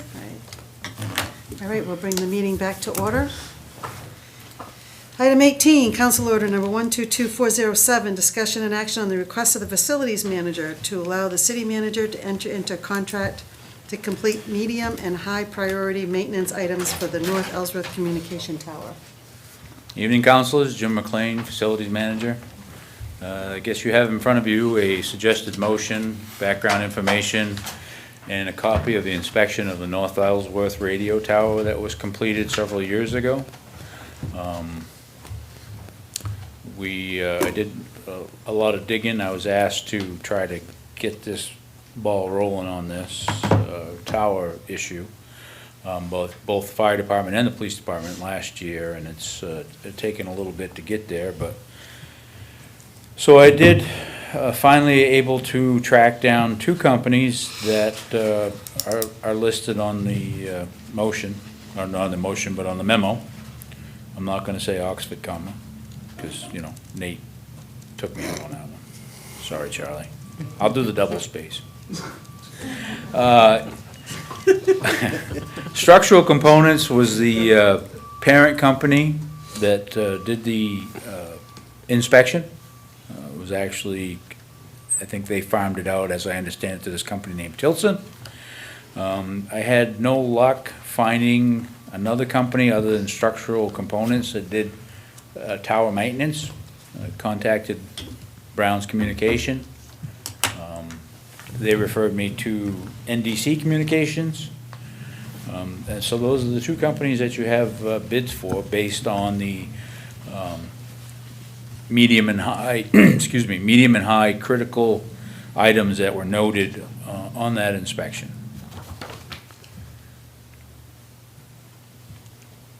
Other than that, questions? You pondered, Steve. I can see it. I can see the wheels turning. No, I have a comment, and it's unrelated to this, but when I purchased the property beside that, the police department come forward and told me that there was, the anchors for that was perhaps on the property that I bought. And I brought that to Charlie's attention as well. And it, again, it's a side note, but I'm willing to give the city a little piece of ground there so that we're certain that it's on, the anchors are on your property. And I'm willing to do that if the town decides that they want to do that. I have no problem with it the way it is, but if I was to sell it, someone might have a problem. And I don't know for sure. I'm acting on what Sean said, and then when I had it surveyed, they were in kind of an agreement with Sean. So it's a side note, but if the city decides that they want to, I will cheerfully straighten that line out and let that be on the city's property if the city decides they want to do that. Has nothing to do with this, I'm told.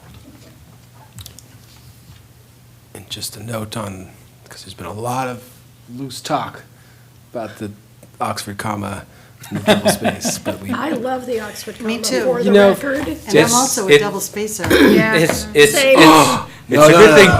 Well, it's a good thing. Okay, do you need a motion? It's a good thing Charlie has a sense of humor, because we're all been tooling on him for a little bit for the last few days. Well, I did. Especially us semi-illiterate people.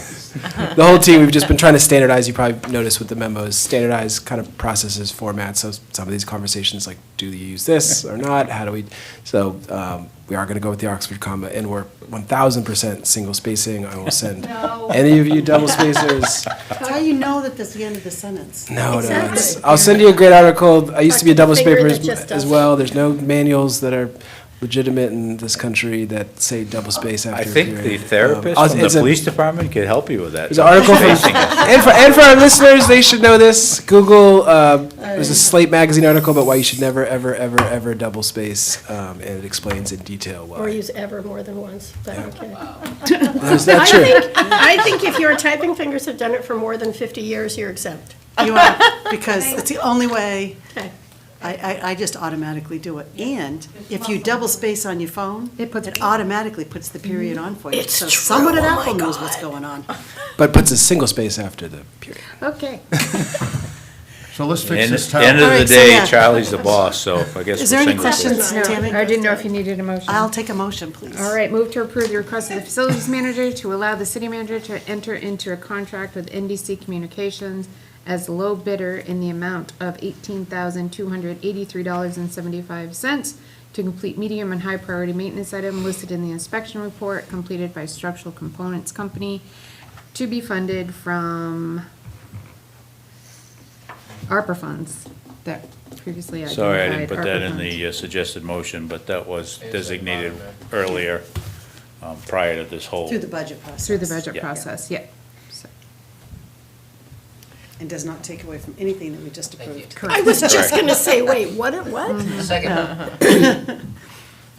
A second? Any further discussion? All those in favor? Unanimous. And the good news was that NDC thought that they would have availability sometime towards mid-January to start those repairs. Oh, Great. That'll be. Which is good, because it's a fairly old inspection report. Thank you. Thank you very much. Item 19, Council Order Number 122408, public hearing and action on the request of the Public Works Director to purchase and finance a back truck. Welcome back, ladies and gentlemen. All righty. So, this is the third time coming to seek approval for the back truck. The back truck was approved in the, this budget cycle. And so, as you can see from the memo, we had 3 vehicles come and actually demonstrated for us. We received quotes. Low bid was $587,000 from Sand Wood, which included an extended warranty. Then we looked at the financing. Originally, the financing was going to be completed by a company called NCL. That was a vendor-suggested finance company. And then the recommendation from the council was that we look at local banks. So we looked at local banks, and the first actually came in with a lower interest rate at 5.31 than the NCL offer came in at, and which was 6.2. And so then the only thing left to do once that happened was to see if they'd be willing to defer the first payment for a year, which they are. And so you have the finance agreement in your memo from the first, and so I'm recommending that we approve the purchase of the back truck from Sand Wood, and we finance it with the first payment not due until December of 2025. And if I remember correctly, during the budget process, you had like so many years that that'll pay for itself because we pay other people to do that work. Yep, so we spend or should spend $100,000 plus a year with, between cleaning out catch basins, between vacuum jetting sewer lines. We can also now use them for hydro excavation, which is a newer use for them, but very useful. And so, yeah, the payback on the back truck is I would guess 6 years. It also gives us a lot of flexibility because right now, if we have, say, Vortex come up and do work for us, we're gonna pay $3,200 a day for the truck, not including the manpower that they bring up there with them. They'll only do it during the day, so if we have to work on High Street or wherever it is, now you're looking at shutting down traffic. If it's in the middle of summer, now it becomes even more of a headache. So having the back truck, owning the back truck allows us to schedule our maintenance when we want to schedule it during the shoulder seasons of spring and fall. We can schedule night work, which we've been doing more in Public Works lately to less inhibit traffic. And so at the end of the day, this is going to be super valuable and it's going to be huge in augmenting everything that the Public Works Department's been doing and will be doing going forward. What's the life of this truck pending we maintain it well? It seems like it gets. Decades. Okay. I have one at another place that I take care of that's 30 years old. Okay.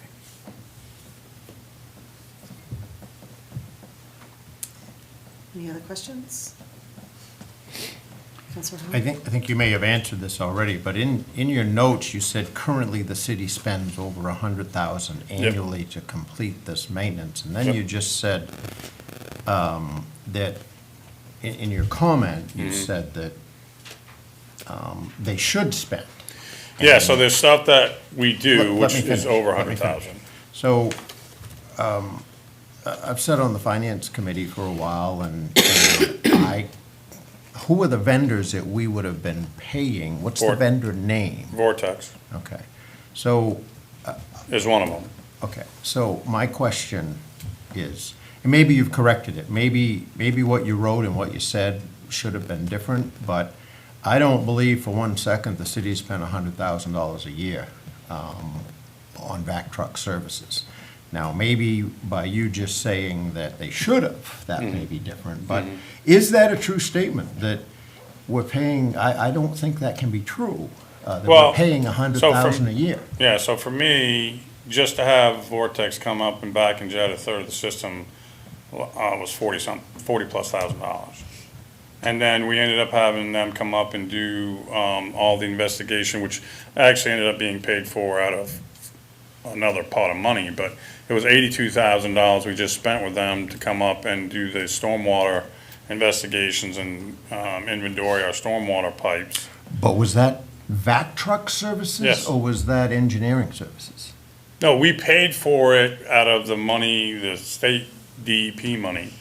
And then 22, it's, so to do a third of the catch basins, to vac the sand out of all the catch basins around the city, which hasn't been done, which is supposed to be done, that's another $40,000 that's what, so when I said we should be doing and we aren't doing, that's the piece that I was talking about. Okay, so this, and again, I think you've clarified this, because Yeah. this says, the data that we got says currently the city is spending over $100,000 a year, and I'm scratching my head for a week over this. Yeah. Because I don't believe that's the case. Yeah, no, I mean, you're accurate in that, the 140,000 that we spent, not all of it was out of the general fund. Well, Some- but we did pay the vendor $140,000. Yes, But it's wastewater, it's yeah. I know. highway, Yeah, it's. and wastewater, water, and highway all have significant needs for this truck. Water needs to be able to clean out their lagoons at the water treatment plant. Currently, they use an excavator, which isn't good, so the vac truck will allow it to be vac. What's the hourly rate that you pay for this? What's the hourly rate? So we pay $3,200 a day, 8 hours for the truck, and then we pay whatever they charge for the manpower to run the truck. Usually they send So it's a $400 driver. an hour. Huh? $400 an hour. Yeah, roughly, plus the personnel they send with it, yeah. Then we don't even get all the stuff done we need to get done. So it's $3,200 a day plus their manpower? Yep. Do they charge travel? Yeah. So just to give you a real simple example, you probably just saw a bill come through on the finance committee. So we had a backup on Washington Street. We tried to jet it with our trailer, not a jet it, we couldn't get through it. So we had a company that used to be called ACV, now they're called Republic Services, come down the next day. And they cleaned the line for us, which is a vac truck just like the one we're looking at. And that one bill was $3,500 for them to come out and do that. If there's one thing I like about this process, it's not the vac truck. It's the fact that the city of Ellsworth has given local banks a second look in doing business with people that are paying taxes in this town. I disagree with this truck, but that's beside the point. I like the fact that the city is now looking at local options for financing, because those banks contribute, whatever bank it is, they contribute a lot to the things in Ellsworth beyond their taxes. So that's, I'm sorry I can't vote for it, but I really like the fact that it's local financing, but it's no secret I'm against the truck, but I'm thankful that it's got a local bank in the finance.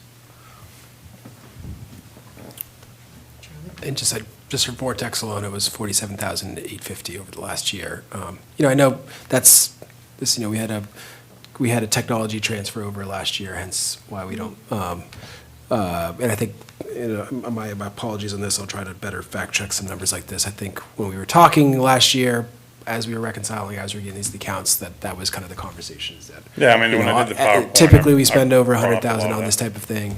I can also see, I don't have any, not since May of this year, I don't even have any, anything for Vortex in this mix, so I think it's actually missing. Is it? No, it's paid out part of. it paid through? Yeah, Wood Ward and Curran paid the bill. Okay, so just. And when they came and did the, Wastewater, the stormwater. the stormwater drains, that was paid to Wood and Curran, but Vortex paid. Gotcha, so what I'm seeing just from Vortex on the billing side is not even fully representative here. Right.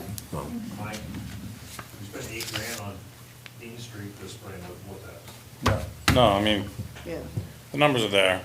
I stand by 'em. And also, I saw when they did the water main replace near Fogtown, they wheeled over this little squirt gun they were trying to use to help get things out. And I was, The little vac trailer that we have, it just doesn't. it looked like six. Super soaker. All right, are there any other comments? So motion? just, this does pay for itself plus. 100%, Okay, 100%. Short term, 100%. and then we still get it for free after the 7 years of payments. Just maintenance. Yeah. In light of the ARPA funds changeover, do we need to specify any different first payment or placeholder funding source, or? Mhm. Yeah, highway. Yeah, the highway reserve reserve account. fund. Yep. Just as a placeholder. And just to clarify, a third of the payment comes from general fund highway reserve account. A third comes from wastewater, and a third comes from water. So 2/3 of it's being paid out of the enterprise accounts, and so less of a burden on Mr. and Mrs. Ellsworth. And the single people too?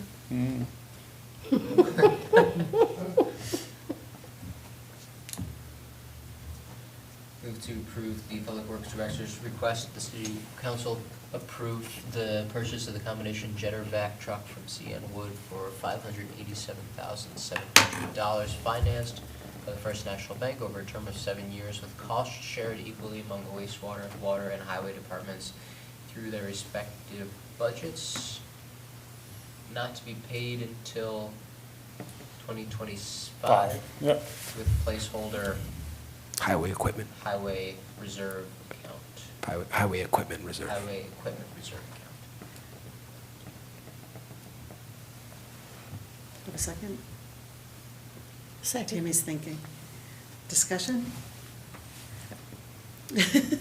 I think that it still needs to be broken out, because you're just saying right now that all of it's coming out of the highway reserve, so if we're talking about a third, and a third,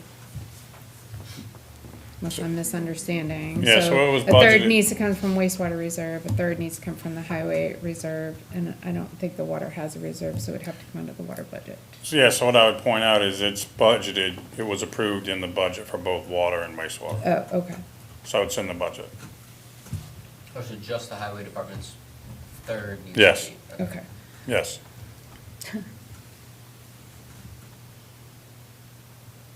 So do we need to amend the motion? Is that? He's got his calculator out. Is it doing just a third of the overall cost? Right. Yeah, a third of the overall payment will be out of the highway department's reserve account. The other two pieces, thirds will be out of the water and wastewater account. budgeting. Just the first payment. So, Just the first payment. friendly amendment to myself, with the first payment for highway department's portion of $195,900 coming from the highway equipment reserve account. No. That's the full, that's, yeah, Oh, he's Yeah. got it right, that's the full Seven. thing, the financing. 27,900. Right, but the first payment is what? Third. A third of, which, 30 whatever $1,000. 333. 30. A third of 36,333. No, it's gonna be, it's right here. So you just take the first year's payment under the finance agreement with the first and divide it by 3.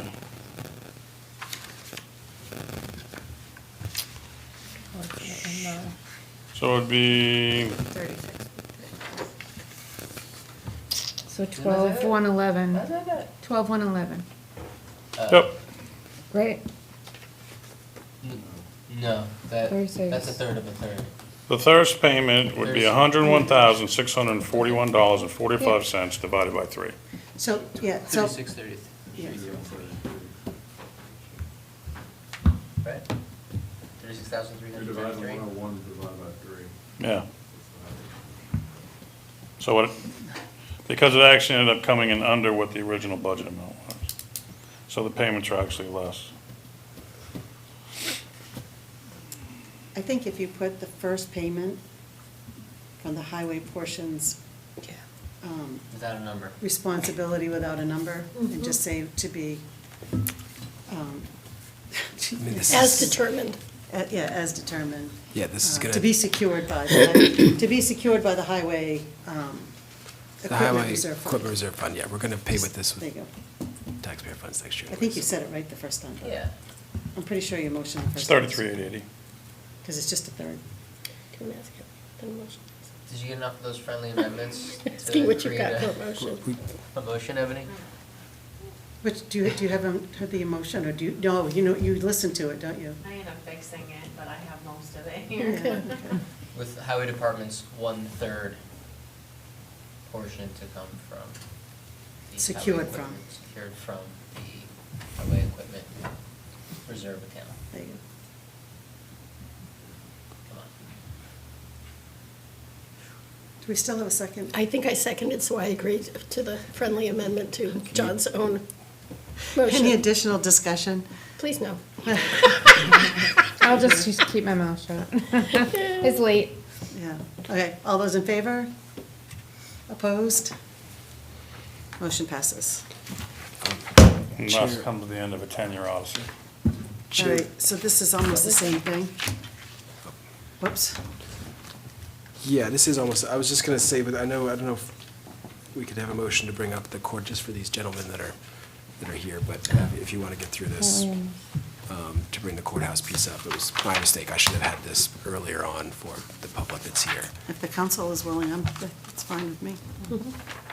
Fine. It's getting so late.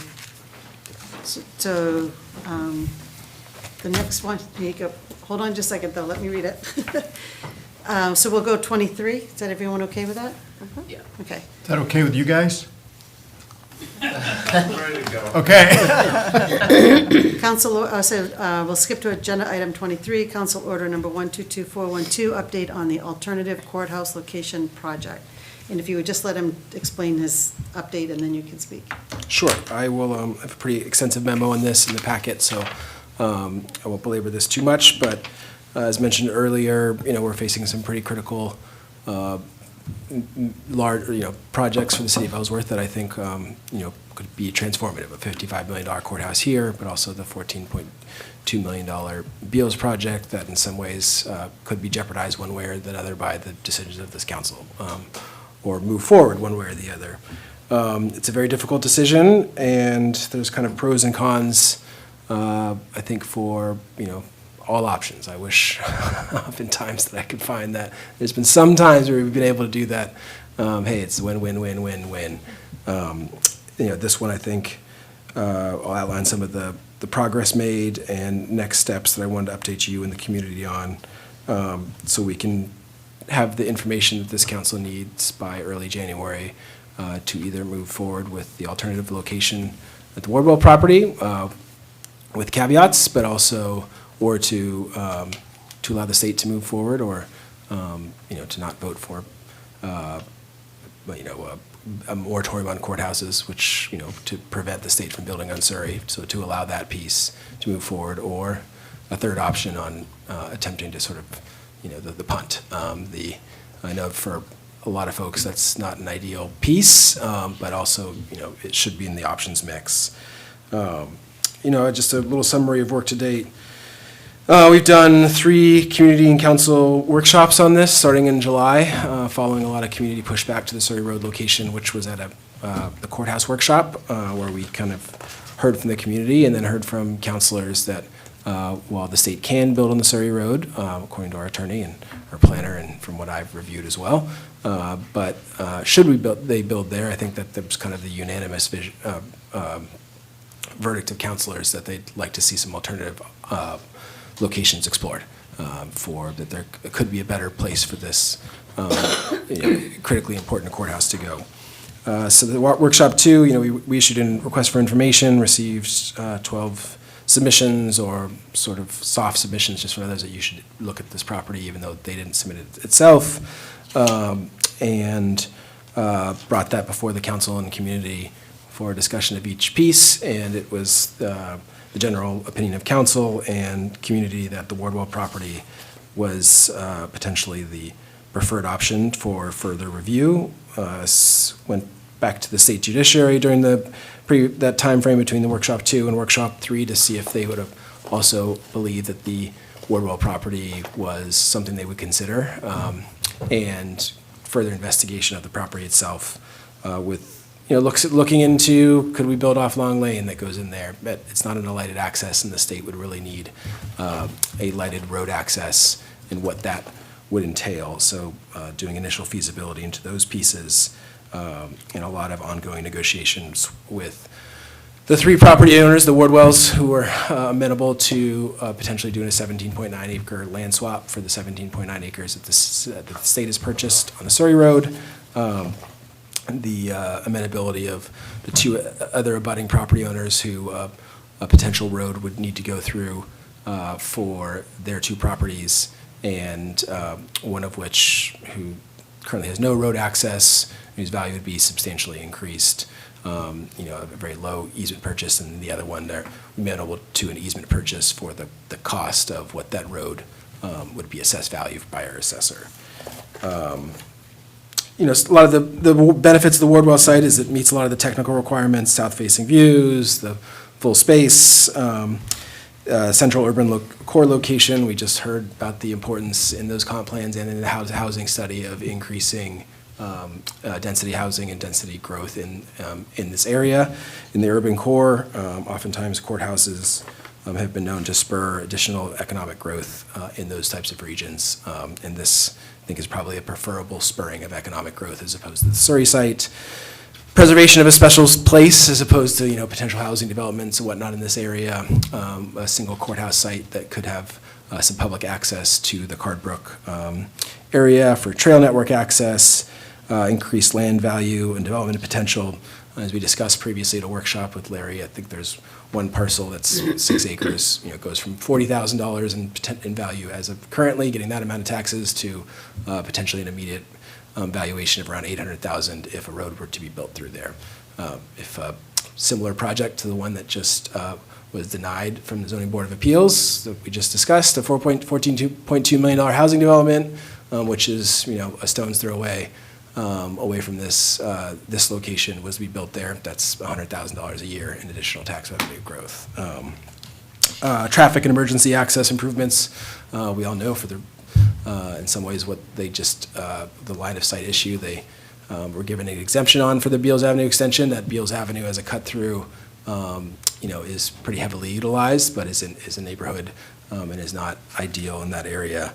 And access to kind of key amenities. But there's some substantial concerns relative to road funding mostly. I think, as we saw during the discussion of the Surrey Road piece and in this room, which was full for the initial workshops, and if you were at the courthouse meeting, also very full of communities that were outspoken to being in the location on that it should not go here. I think there's also pushback locally, and rightfully so, on should the city be spending money on this type of investment. I think the Ellsworth American had an editorial on state's project, state's time, and there's a lot of validity to that as well. The cost of building a 1,200-foot, 0.22 mile road with water, sewer, electrical infrastructure, is estimated between $700,000. Using a mix of public works employees and private contractors to $1.2 million for full, private contracting, which ended up being around $900,000 plus a contingency to get to that $1.2 million. And then the easement purchases, could be an additional 200 to 250,000.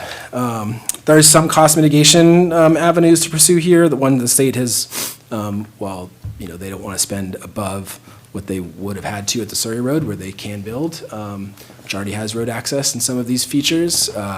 They were planning to upgrade their water and sewer capabilities, and they said they'd consider that a credit to lower the cost to the city. There's also potential revenue sources of impact fees on the water and sewer lines that would be potentially tied into from future development, increased tax revenues we've already talked about from additional development in our urban growth zone, some state funding opportunities that we definitely pursue. It likely wouldn't qualify for a municipal partnership initiative, although they may, I've talked to Maine DOT, they may be able to help at the intersection of High Street to this area on kind of upgrading that intersection, some of the sidewalks and accessibility, which could help defray costs. They've also talked about stubbing the road.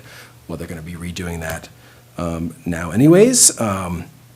There's also TIF financing that we could see as overlays over this area to help shelter some of the increase in revenue.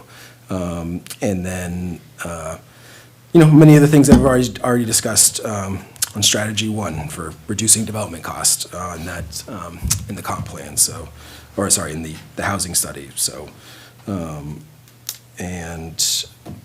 in terms of next steps, the January 15th is sort of the deadline for the Judiciary's Bond Council to either move forward with this project or not move forward with this project, or they really have to just due to the kind of nature of the bond and the years that it was used to purchase that other property. It either has to move forward for the courthouse purpose or be swapped for an additional piece of land, or else the state is we're back behind Skowhegan, potentially behind Skowhegan, behind Lewiston, and these courthouses won't get any cheaper.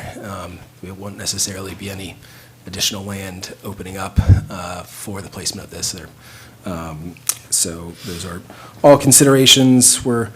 Today, actually, some of the test pits we talked about at a previous council meeting, doing the final kind of feasibility analysis of the state of those soils and potential road that would go through there, and if that feasibility is still met, then we could move. I would call for a January 7th special council meeting with all of the potential memorandums of understandings for building the road, the easement purchases, and the land swap with the ward wells, so that we can have a pretty robust discussion completely on this piece with a fair amount of pre-materials prior to that.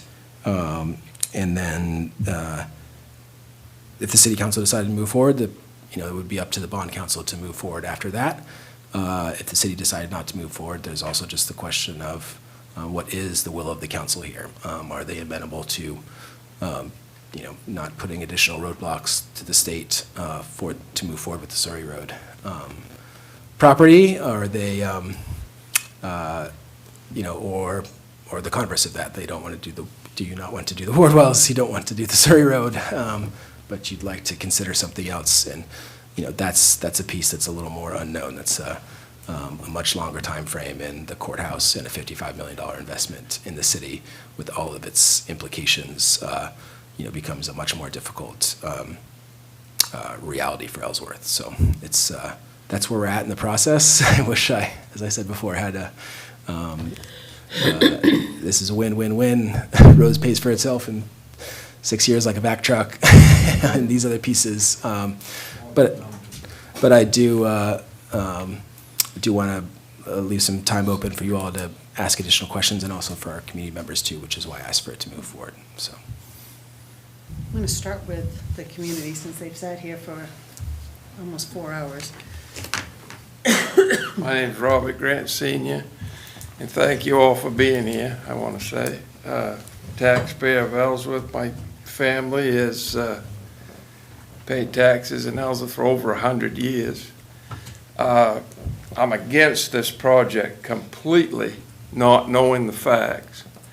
The taxpayers should, if the taxpayers pay any of this burden, it should be spread out between the whole 20 or so towns in Hancock County, because this is a Hancock County courthouse. It isn't an Ellsworth, Maine courthouse. So it should be spread out between every single one of them. I didn't buy the piece on the Surrey Road. The state did. It's their problem. It is not the city of Ellsworth's problem. This is what you gotta realize. They made the mistake. I don't know who voted for it, but they made the mistake. We didn't make the mistake. And once your taxpayers realize that they're gonna take their money and pay for this, that they can't pay their property tax now, the old people, which I'm getting to be one of them, by the way, just so you know. They can't pay them anymore, they're on Social Security, and you're gonna make them pay for this project? You talk about a firestorm in this building. It's gonna happen.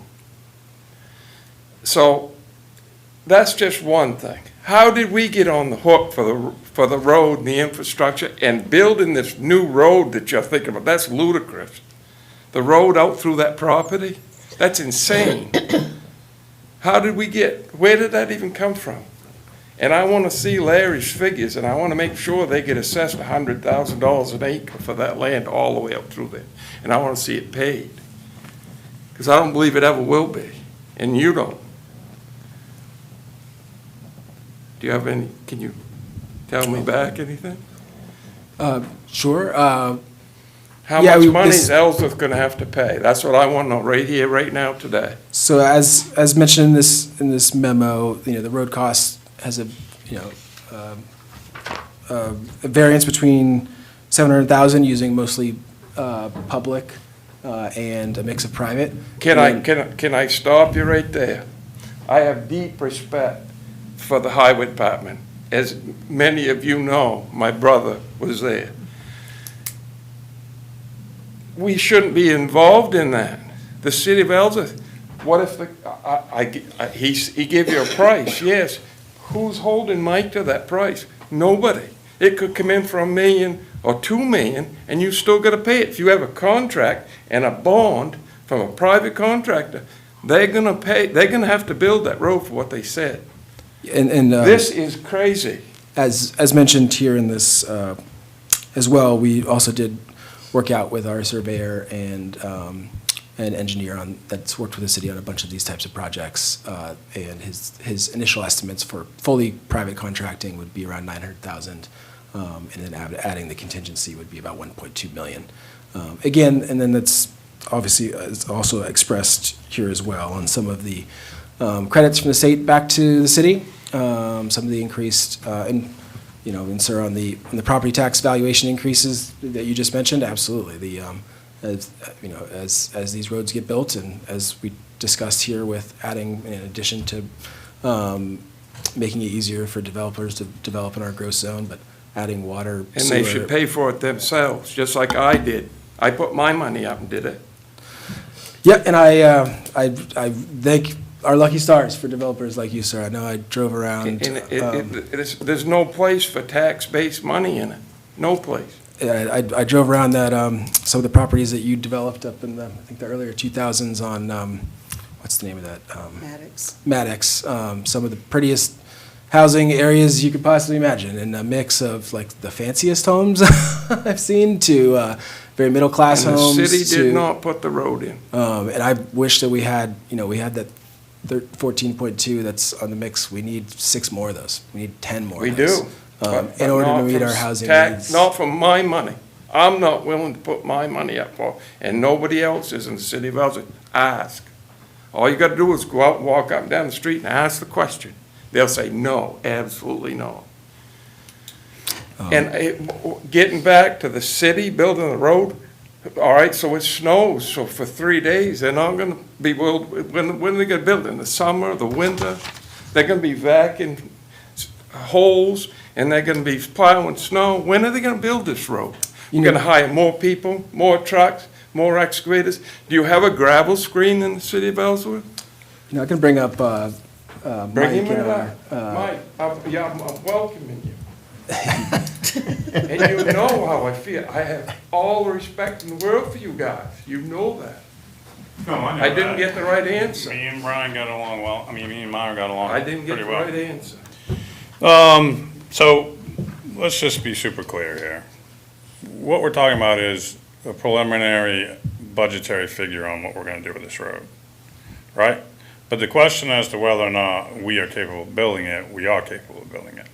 What you gotta talk about is, what he's talking about, is pieces that come up during building a road. So screening gravel, we pay to have our gravel screened. Dugas screens our gravel. Absolutely. But, you know, so pieces like that, but,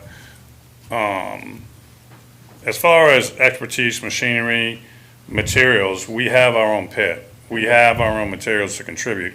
Is there ancillary costs that may be involved with that? Yes, but is it gonna cost you as much as it would cost you to have you or somebody commercial to come in? Can you guarantee that you can get it bonded, your price? Oh. Guarantee it to the city of Ellsworth? I mean, we haven't even gotten that far yet. You can't do it. That's my point. You know, the, So can I just say, so yes, you can, because it's the people that are already hired, that are already working here. We did the same thing. We took Vinegar Hill How down. long do you say, he said this is like an emergency, you gonna do it right now? No, we don't. We do Now, not. what's trying to be accomplished right now is that we are trying to provide the state the information they need for their bond council to believe that this is a credible project that can move forward. And then they will approve the state to get the $55 million funding that they need. That would be great. We, as far as the road goes, the road would be over the next 2 years. It's not gonna be built right now, right? Before any of that happens, the council has to approve the state to get the $55 million. Once this bond council approves the state getting the $55 million, then we would need somebody to come in and engineer the road and give us the specs on what that road would look like. And at that point, I can give you whatever hard figures you want. But we walked the path, we walked out through the woods, we walked all the way out to where the courthouse might be, we surveyed the land, talked about what we thought it would entail, and as a ballpark pie-in-the-sky number, that's the estimate that we came up with. That's what worries me. and it's, Right. Ballpark we would line. enter into a And the taxpayers memorandum are of gonna- understanding, you know, to complete the road and look towards every available funding option here. But I also want us, you know, discuss if we don't, and it's perfectly reasonable not to want to move forward with this as a council. But there's also the option of the Surrey Road project, which to me personally, you know, going forward with one of these, either with Surrey, and I know that's not a popular, if I was to say that, you know, and I have good people who I agree and some would disagree with on this piece, like the benefit to Ellsworth of a $55 million courthouse investment is extremely important. And to not, you know, and they went through our planning board, our planner and our former city manager to talk about the location, and they, you know, notified the state that they can build there. Now, there was some significant citizen opposition to building on Surrey, and the state has been an excellent partner in considering an alternative location. You know, you were all here for the previous 3 workshops. We had a fair amount of citizens that were part of the previous 3 workshops, and I think 2 or 3 city council meetings where I've made a lot of these updates. You know, I wish I could have found the 17.9 acre parcel, south-facing views, close to the urban core in Ellsworth, that had no, you know, cost match from the city, and that also wasn't the Surrey Road property. So. But the good news is that we're not making a decision tonight. This is just an update. So, thank you very much. Thank you very much. The only because issue I have is taxpayer dollars. Yep, Thank no, I agree. We're all struggling with that. Yeah, we're all struggling with it, and so this is, Thank you. thank you. Good night, Councilor Halloran. Could you hold on just one second? I will, sir. Oh, thank you very much. I know you'd like to leave, but I want to speak to the same subject that you're talking about, because I believe from the beginning the state's going to build on the Surrey Road when they're done, okay? And I don't think that it's ever going to go behind Merrill Furniture. That's just my feeling. Because, and I share the same thoughts that you did, and to reinforce your thought, at one of these workshops, I asked the question, how much did it cost to build Myrick Street? And the answer that came from the engineer, nobody really could say, but Andrew McCullough, and correct me if I'm wrong here, but that was back in 10? Was that 2000? No, Myrick Street was built by the Smalls, it was Upgrade. increased in size Okay, in all right. 2010, but So it was not built. whenever it was a long time ago. And Andrew McCullough recalled it being 2.45 million, and I may have that off, but it was millions of dollars. So to your point, let's say it was 20 years ago, I don't know, Yeah, it was about, is that somewhere near right? I think it's, If that, 25 now. I'm sorry? I think like 25 years ago. Okay, all right, so if it was $2.5 million then, or three, whatever it was back then, to lay that infrastructure, there's no way that it can be done for, I realize it's a smaller road, for $1 million today. And furthermore, to just drive your point one further place, is the Public Works Department was designed for maintenance, not construction. And if they were road builders, why didn't they build the road job on the Christian Ridge Road? The Public Works Department's got no business building a road. Their business is maintaining it. That's just to credit your point, that's only two of us in this room that's having that conversation. But we got no business building a road out of dead sand. We don't even have a gravel pit. We got a dead sand pit. Public Works needs to be a maintenance department, not a construction department. You can't beat someone at their own game, which lends towards private sector. Anyway, thank you for listening. I didn't want you to get away. Yeah. Yeah. Yeah. Can I just clarify something? The $2.4 million wasn't just Myrick Street, that was the entire Triangle project. So that was adjusting High Street, Beckwith Hill, Myrick Street, and then down into the Lemoyne Road. So that's, and all the traffic lights and everything that go along with it. So I did want to say that because it sounds like that was a lot of money for a quarter of a mile road Right. back even 25 years ago. That was the entire project, which was a lot. But anyways, go ahead, Buzzy. Clarence Grant, taxpayer of Buzzy. Ellsworth. When the state come to Ellsworth and with the plan to put it on the Surrey Road, did they, everybody that's come in here tonight, they've come in and proposed to you guys what they'd like to do? You guys, yay and nay. Did the state come in and bring this to the city of Ellsworth before they bought the piece of land? Or did they buy the piece of land and then it was left to the city of Ellsworth to figure out how to do it? That's a Charlie Yeah, question. it was brought to the city planner and the former city manager. I don't believe it was ever brought to council. It was prior to my time, but I'm informed that it was brought to those two individuals prior to the state. I want to say prior to the state buying the property. I don't believe they bought it and then moved forward. I think they talked to the city planner and the city manager who consulted and noted that the state could build there, but it was never notified to council, which I think in some ways was why. In the spring, when the state announced the location that it was the final chosen, and we saw the community pushback, was why we started this whole process, 4 months ago now. I think they could have saved a little bit of trouble if they'd have came to the city council with their proposal. They would have got the negative feedback. They may not have bought the piece of property. Now it seems like the state of Maine is actually dropping this in your lap. I don't think it's right. I'm with Robbie, Steve, I don't think this should cost the taxpayer of Ellsworth 1 cent.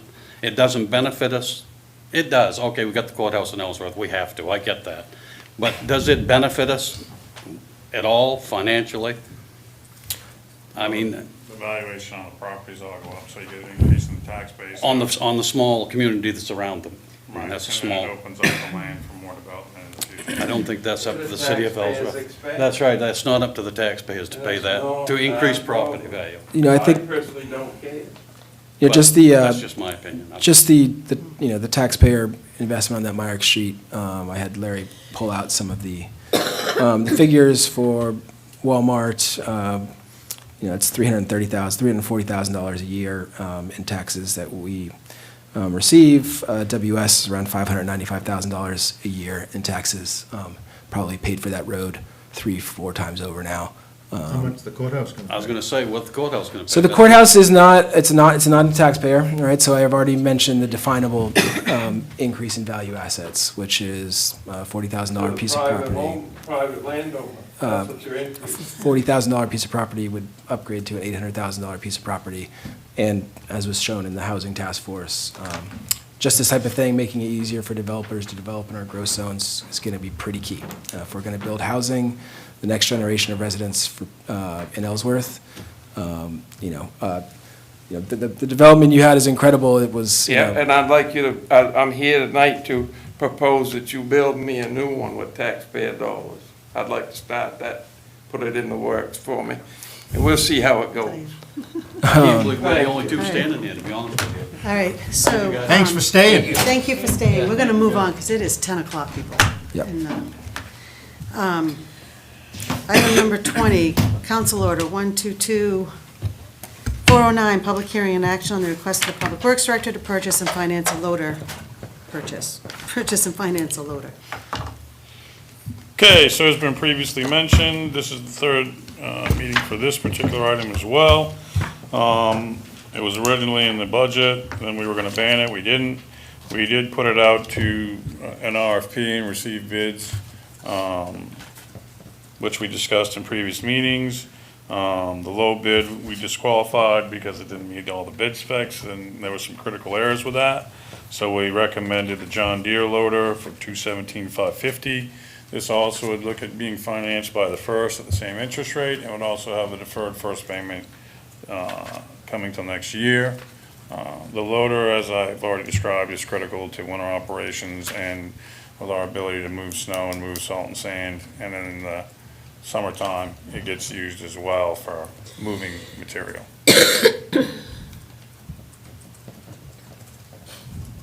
Questions?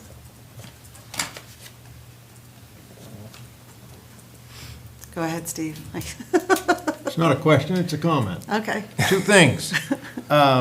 Yeah, I'm not in complete agreement with this whole plan, but I'm thankful that you have gone to the John Deere. I think the city's had good luck with the John Deere. I think that it's a little more money, but I think that it has a stronger network of service, et cetera.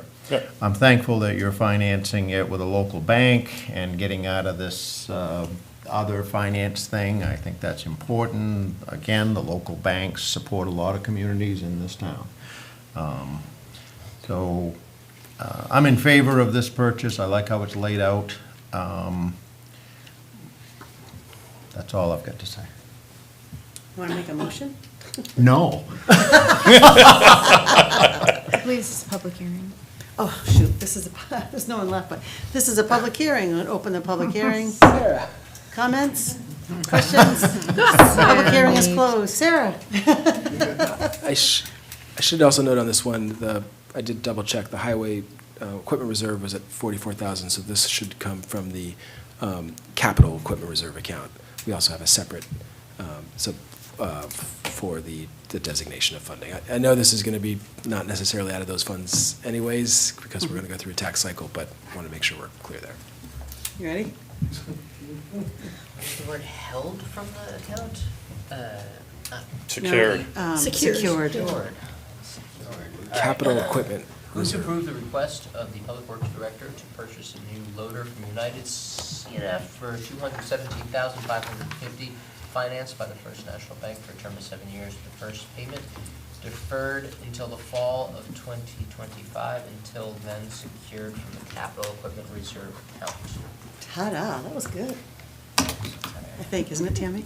Right? I don't know, I'm taking Check it. my math. No, I really am not. Do you have a second? Second. Any further discussion? Can I point out how much I enjoy the picture of whatever piece of equipment we're using on Yeah. the letters that come, so that it's like, okay. That was Very a nice. Charlie. Kind of brightens up the 161 pages of documents we have this evening, so thanks for that. Absolutely. Little Tonka one or a little Lego one would have been cool too. I thought about it, actually. All right, all those in favor? Unanimous, thank you. Item 21, Council Order Number 1, yes, it is you, me. Council Order Number 122410, discussion and action on the request of the Finance Director to award a $2,575,000 bond anticipation note ban. Okay, so last month you guys approved the ban, so we reached out to the local banks. And before the question gets asked, Camden National Bank, the total interest is incorrect on your memo. It should be $140,459. Thank you. Because I knew Steve was going to ask that question. So we reached out to 7 local banks, got 5 bids back, and the low bid was First National Bank, as you've Good them all. noticed from the last couple, has been First National Bank at 5.31%. So that is what is being suggested for tonight. Ready for a motion? I am? I have a question. Oh. Jen, Go can ahead. I ask it after the motion? No, go ahead. You can do it now if you want, that's fine. Mike, I'm troubled with the plow truck going in the ban. Could we just clarify that the ban does not have to be totally used? The Is that ban does correct? not have to be totally used, that's correct. Okay. It's just an It's like a approval line up of. to that amount. It's like a line of credit, so Okay. anything up to that amount, so yes. For the things that we expect. For the things that we. We can specifically- transfer that, we can change them, we'd have to do a separate council, I believe, but.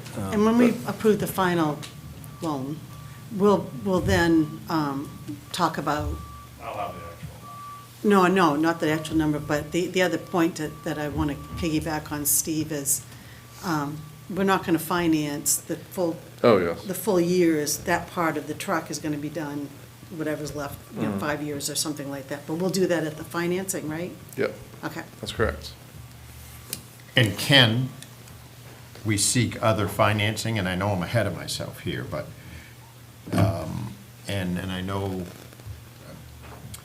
just because this is in the ban, I disagree with the plow truck being in the ban, but I'd like to move forward. And I know the plow truck is necessary. Is there anything that prevents us, if it's in the ban, from financing it differently?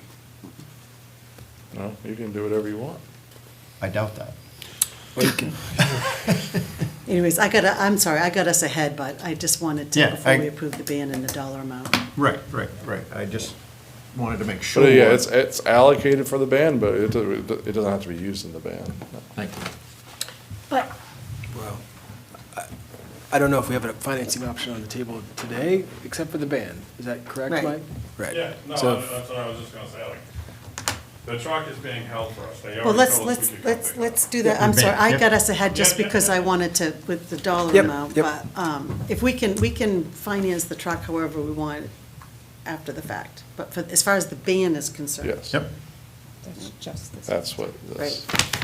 I confused things there and I apologize. I just was, Tam, you got a motion? Oh, do you have a? I was just, a clarification, make sure I understand this correctly, that the ban line of credit buys us time so that we can buy what we need now, knowing that we're going to go to the bond market in the spring. Right. So that we are financing truly with a bond in the spring, which is an appropriate way to borrow money for a capital asset. The problem is that we need this piece of equipment for the winter, and the next bond cycle is in the spring, that is the purpose of the ban. Yes, and the roads, so that it gives us the ability to draw down on those So- credit. Right. Basically do like a pre-bond, and then we apply in the spring, you're probably not paying until the fall. Right, Um, and It's so the equivalent long, of a the long-term construction loan. this is, yeah, so this is a short-term financial fix to get what we need done now, knowing that the long-term financing will come in the spring. Bond anticipation note, so we're anticipating the Yeah, bond. I just want it for, Yeah, that's okay. like, because of the way the conversation It's goes. 10:15, we're Yeah, and we're the, loosey-goosey, we're doing whatever we want. And the. No, we're not. The two, I'm half asleep. the plow truck, obviously, which is needed this winter, and is in some ways a replacement from the one that got totaled, right? That's that information. But then also the road funding is kind of our next piece as well. We want to go, as we talked about, we want to be out to bid in the wintertime so we can get good quotes, be first on the list for this and not be, slipped into the middle. So we want to make sure that we have, are able to have the financing available for that to go out. And probably in January is when you guys will see the plow truck version of this for roads. maybe February, but hopefully January. Are you ready now? I am. Move to award the bond anticipation note to the low bidder, First National Bank, at an interest rate of 5.31% for a $2,575,000 ban as presented. Second. Further discussion? All those in favor? Thanks, Nate. Good luck on this. Thank you. Item 22, Council Order 122411, request of the Public Works Director to purchase a plow truck as part of the ban.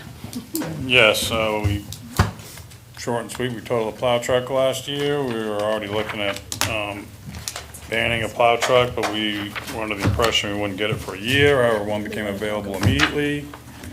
In the interim, we were gonna buy a used plow truck. That's now gone. So I'm asking you to allow us to purchase a plow truck that's complete, ready to go, already being held for us. They told us to come pick it up. We didn't even need to do the approval first. They'd still let us have it. I told them no. We'll pick it up after it's approved. But yeah, we need this truck, and it's pretty much the only option we have right now, and it's been in the process of the ban the whole time we were gonna do this. So it's just, we just have a bonus of being able to not have to buy a used truck to get us through the year until we got this truck. We're able to get this truck now. Any other questions of Mike? Was the insurance for the totaled, So we got 43,000 and change for that. We use that money to pay for the leasing. right, okay, what was this? Okay, thanks for the reminder. Yep.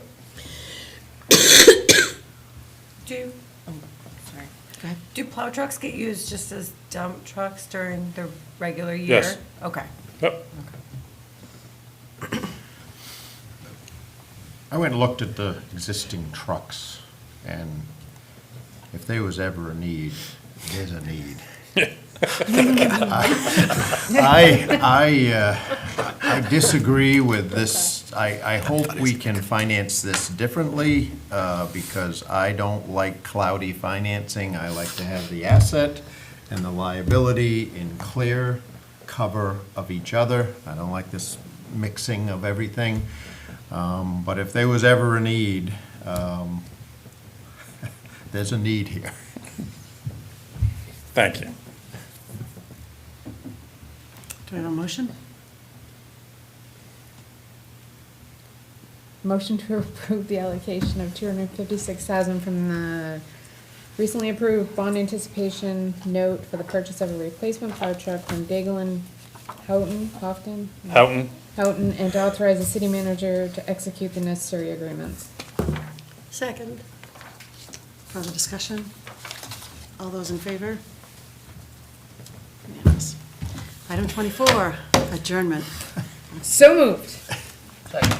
Not open for discussion. All in favor? It isn't. Oh, no, it's motion to table.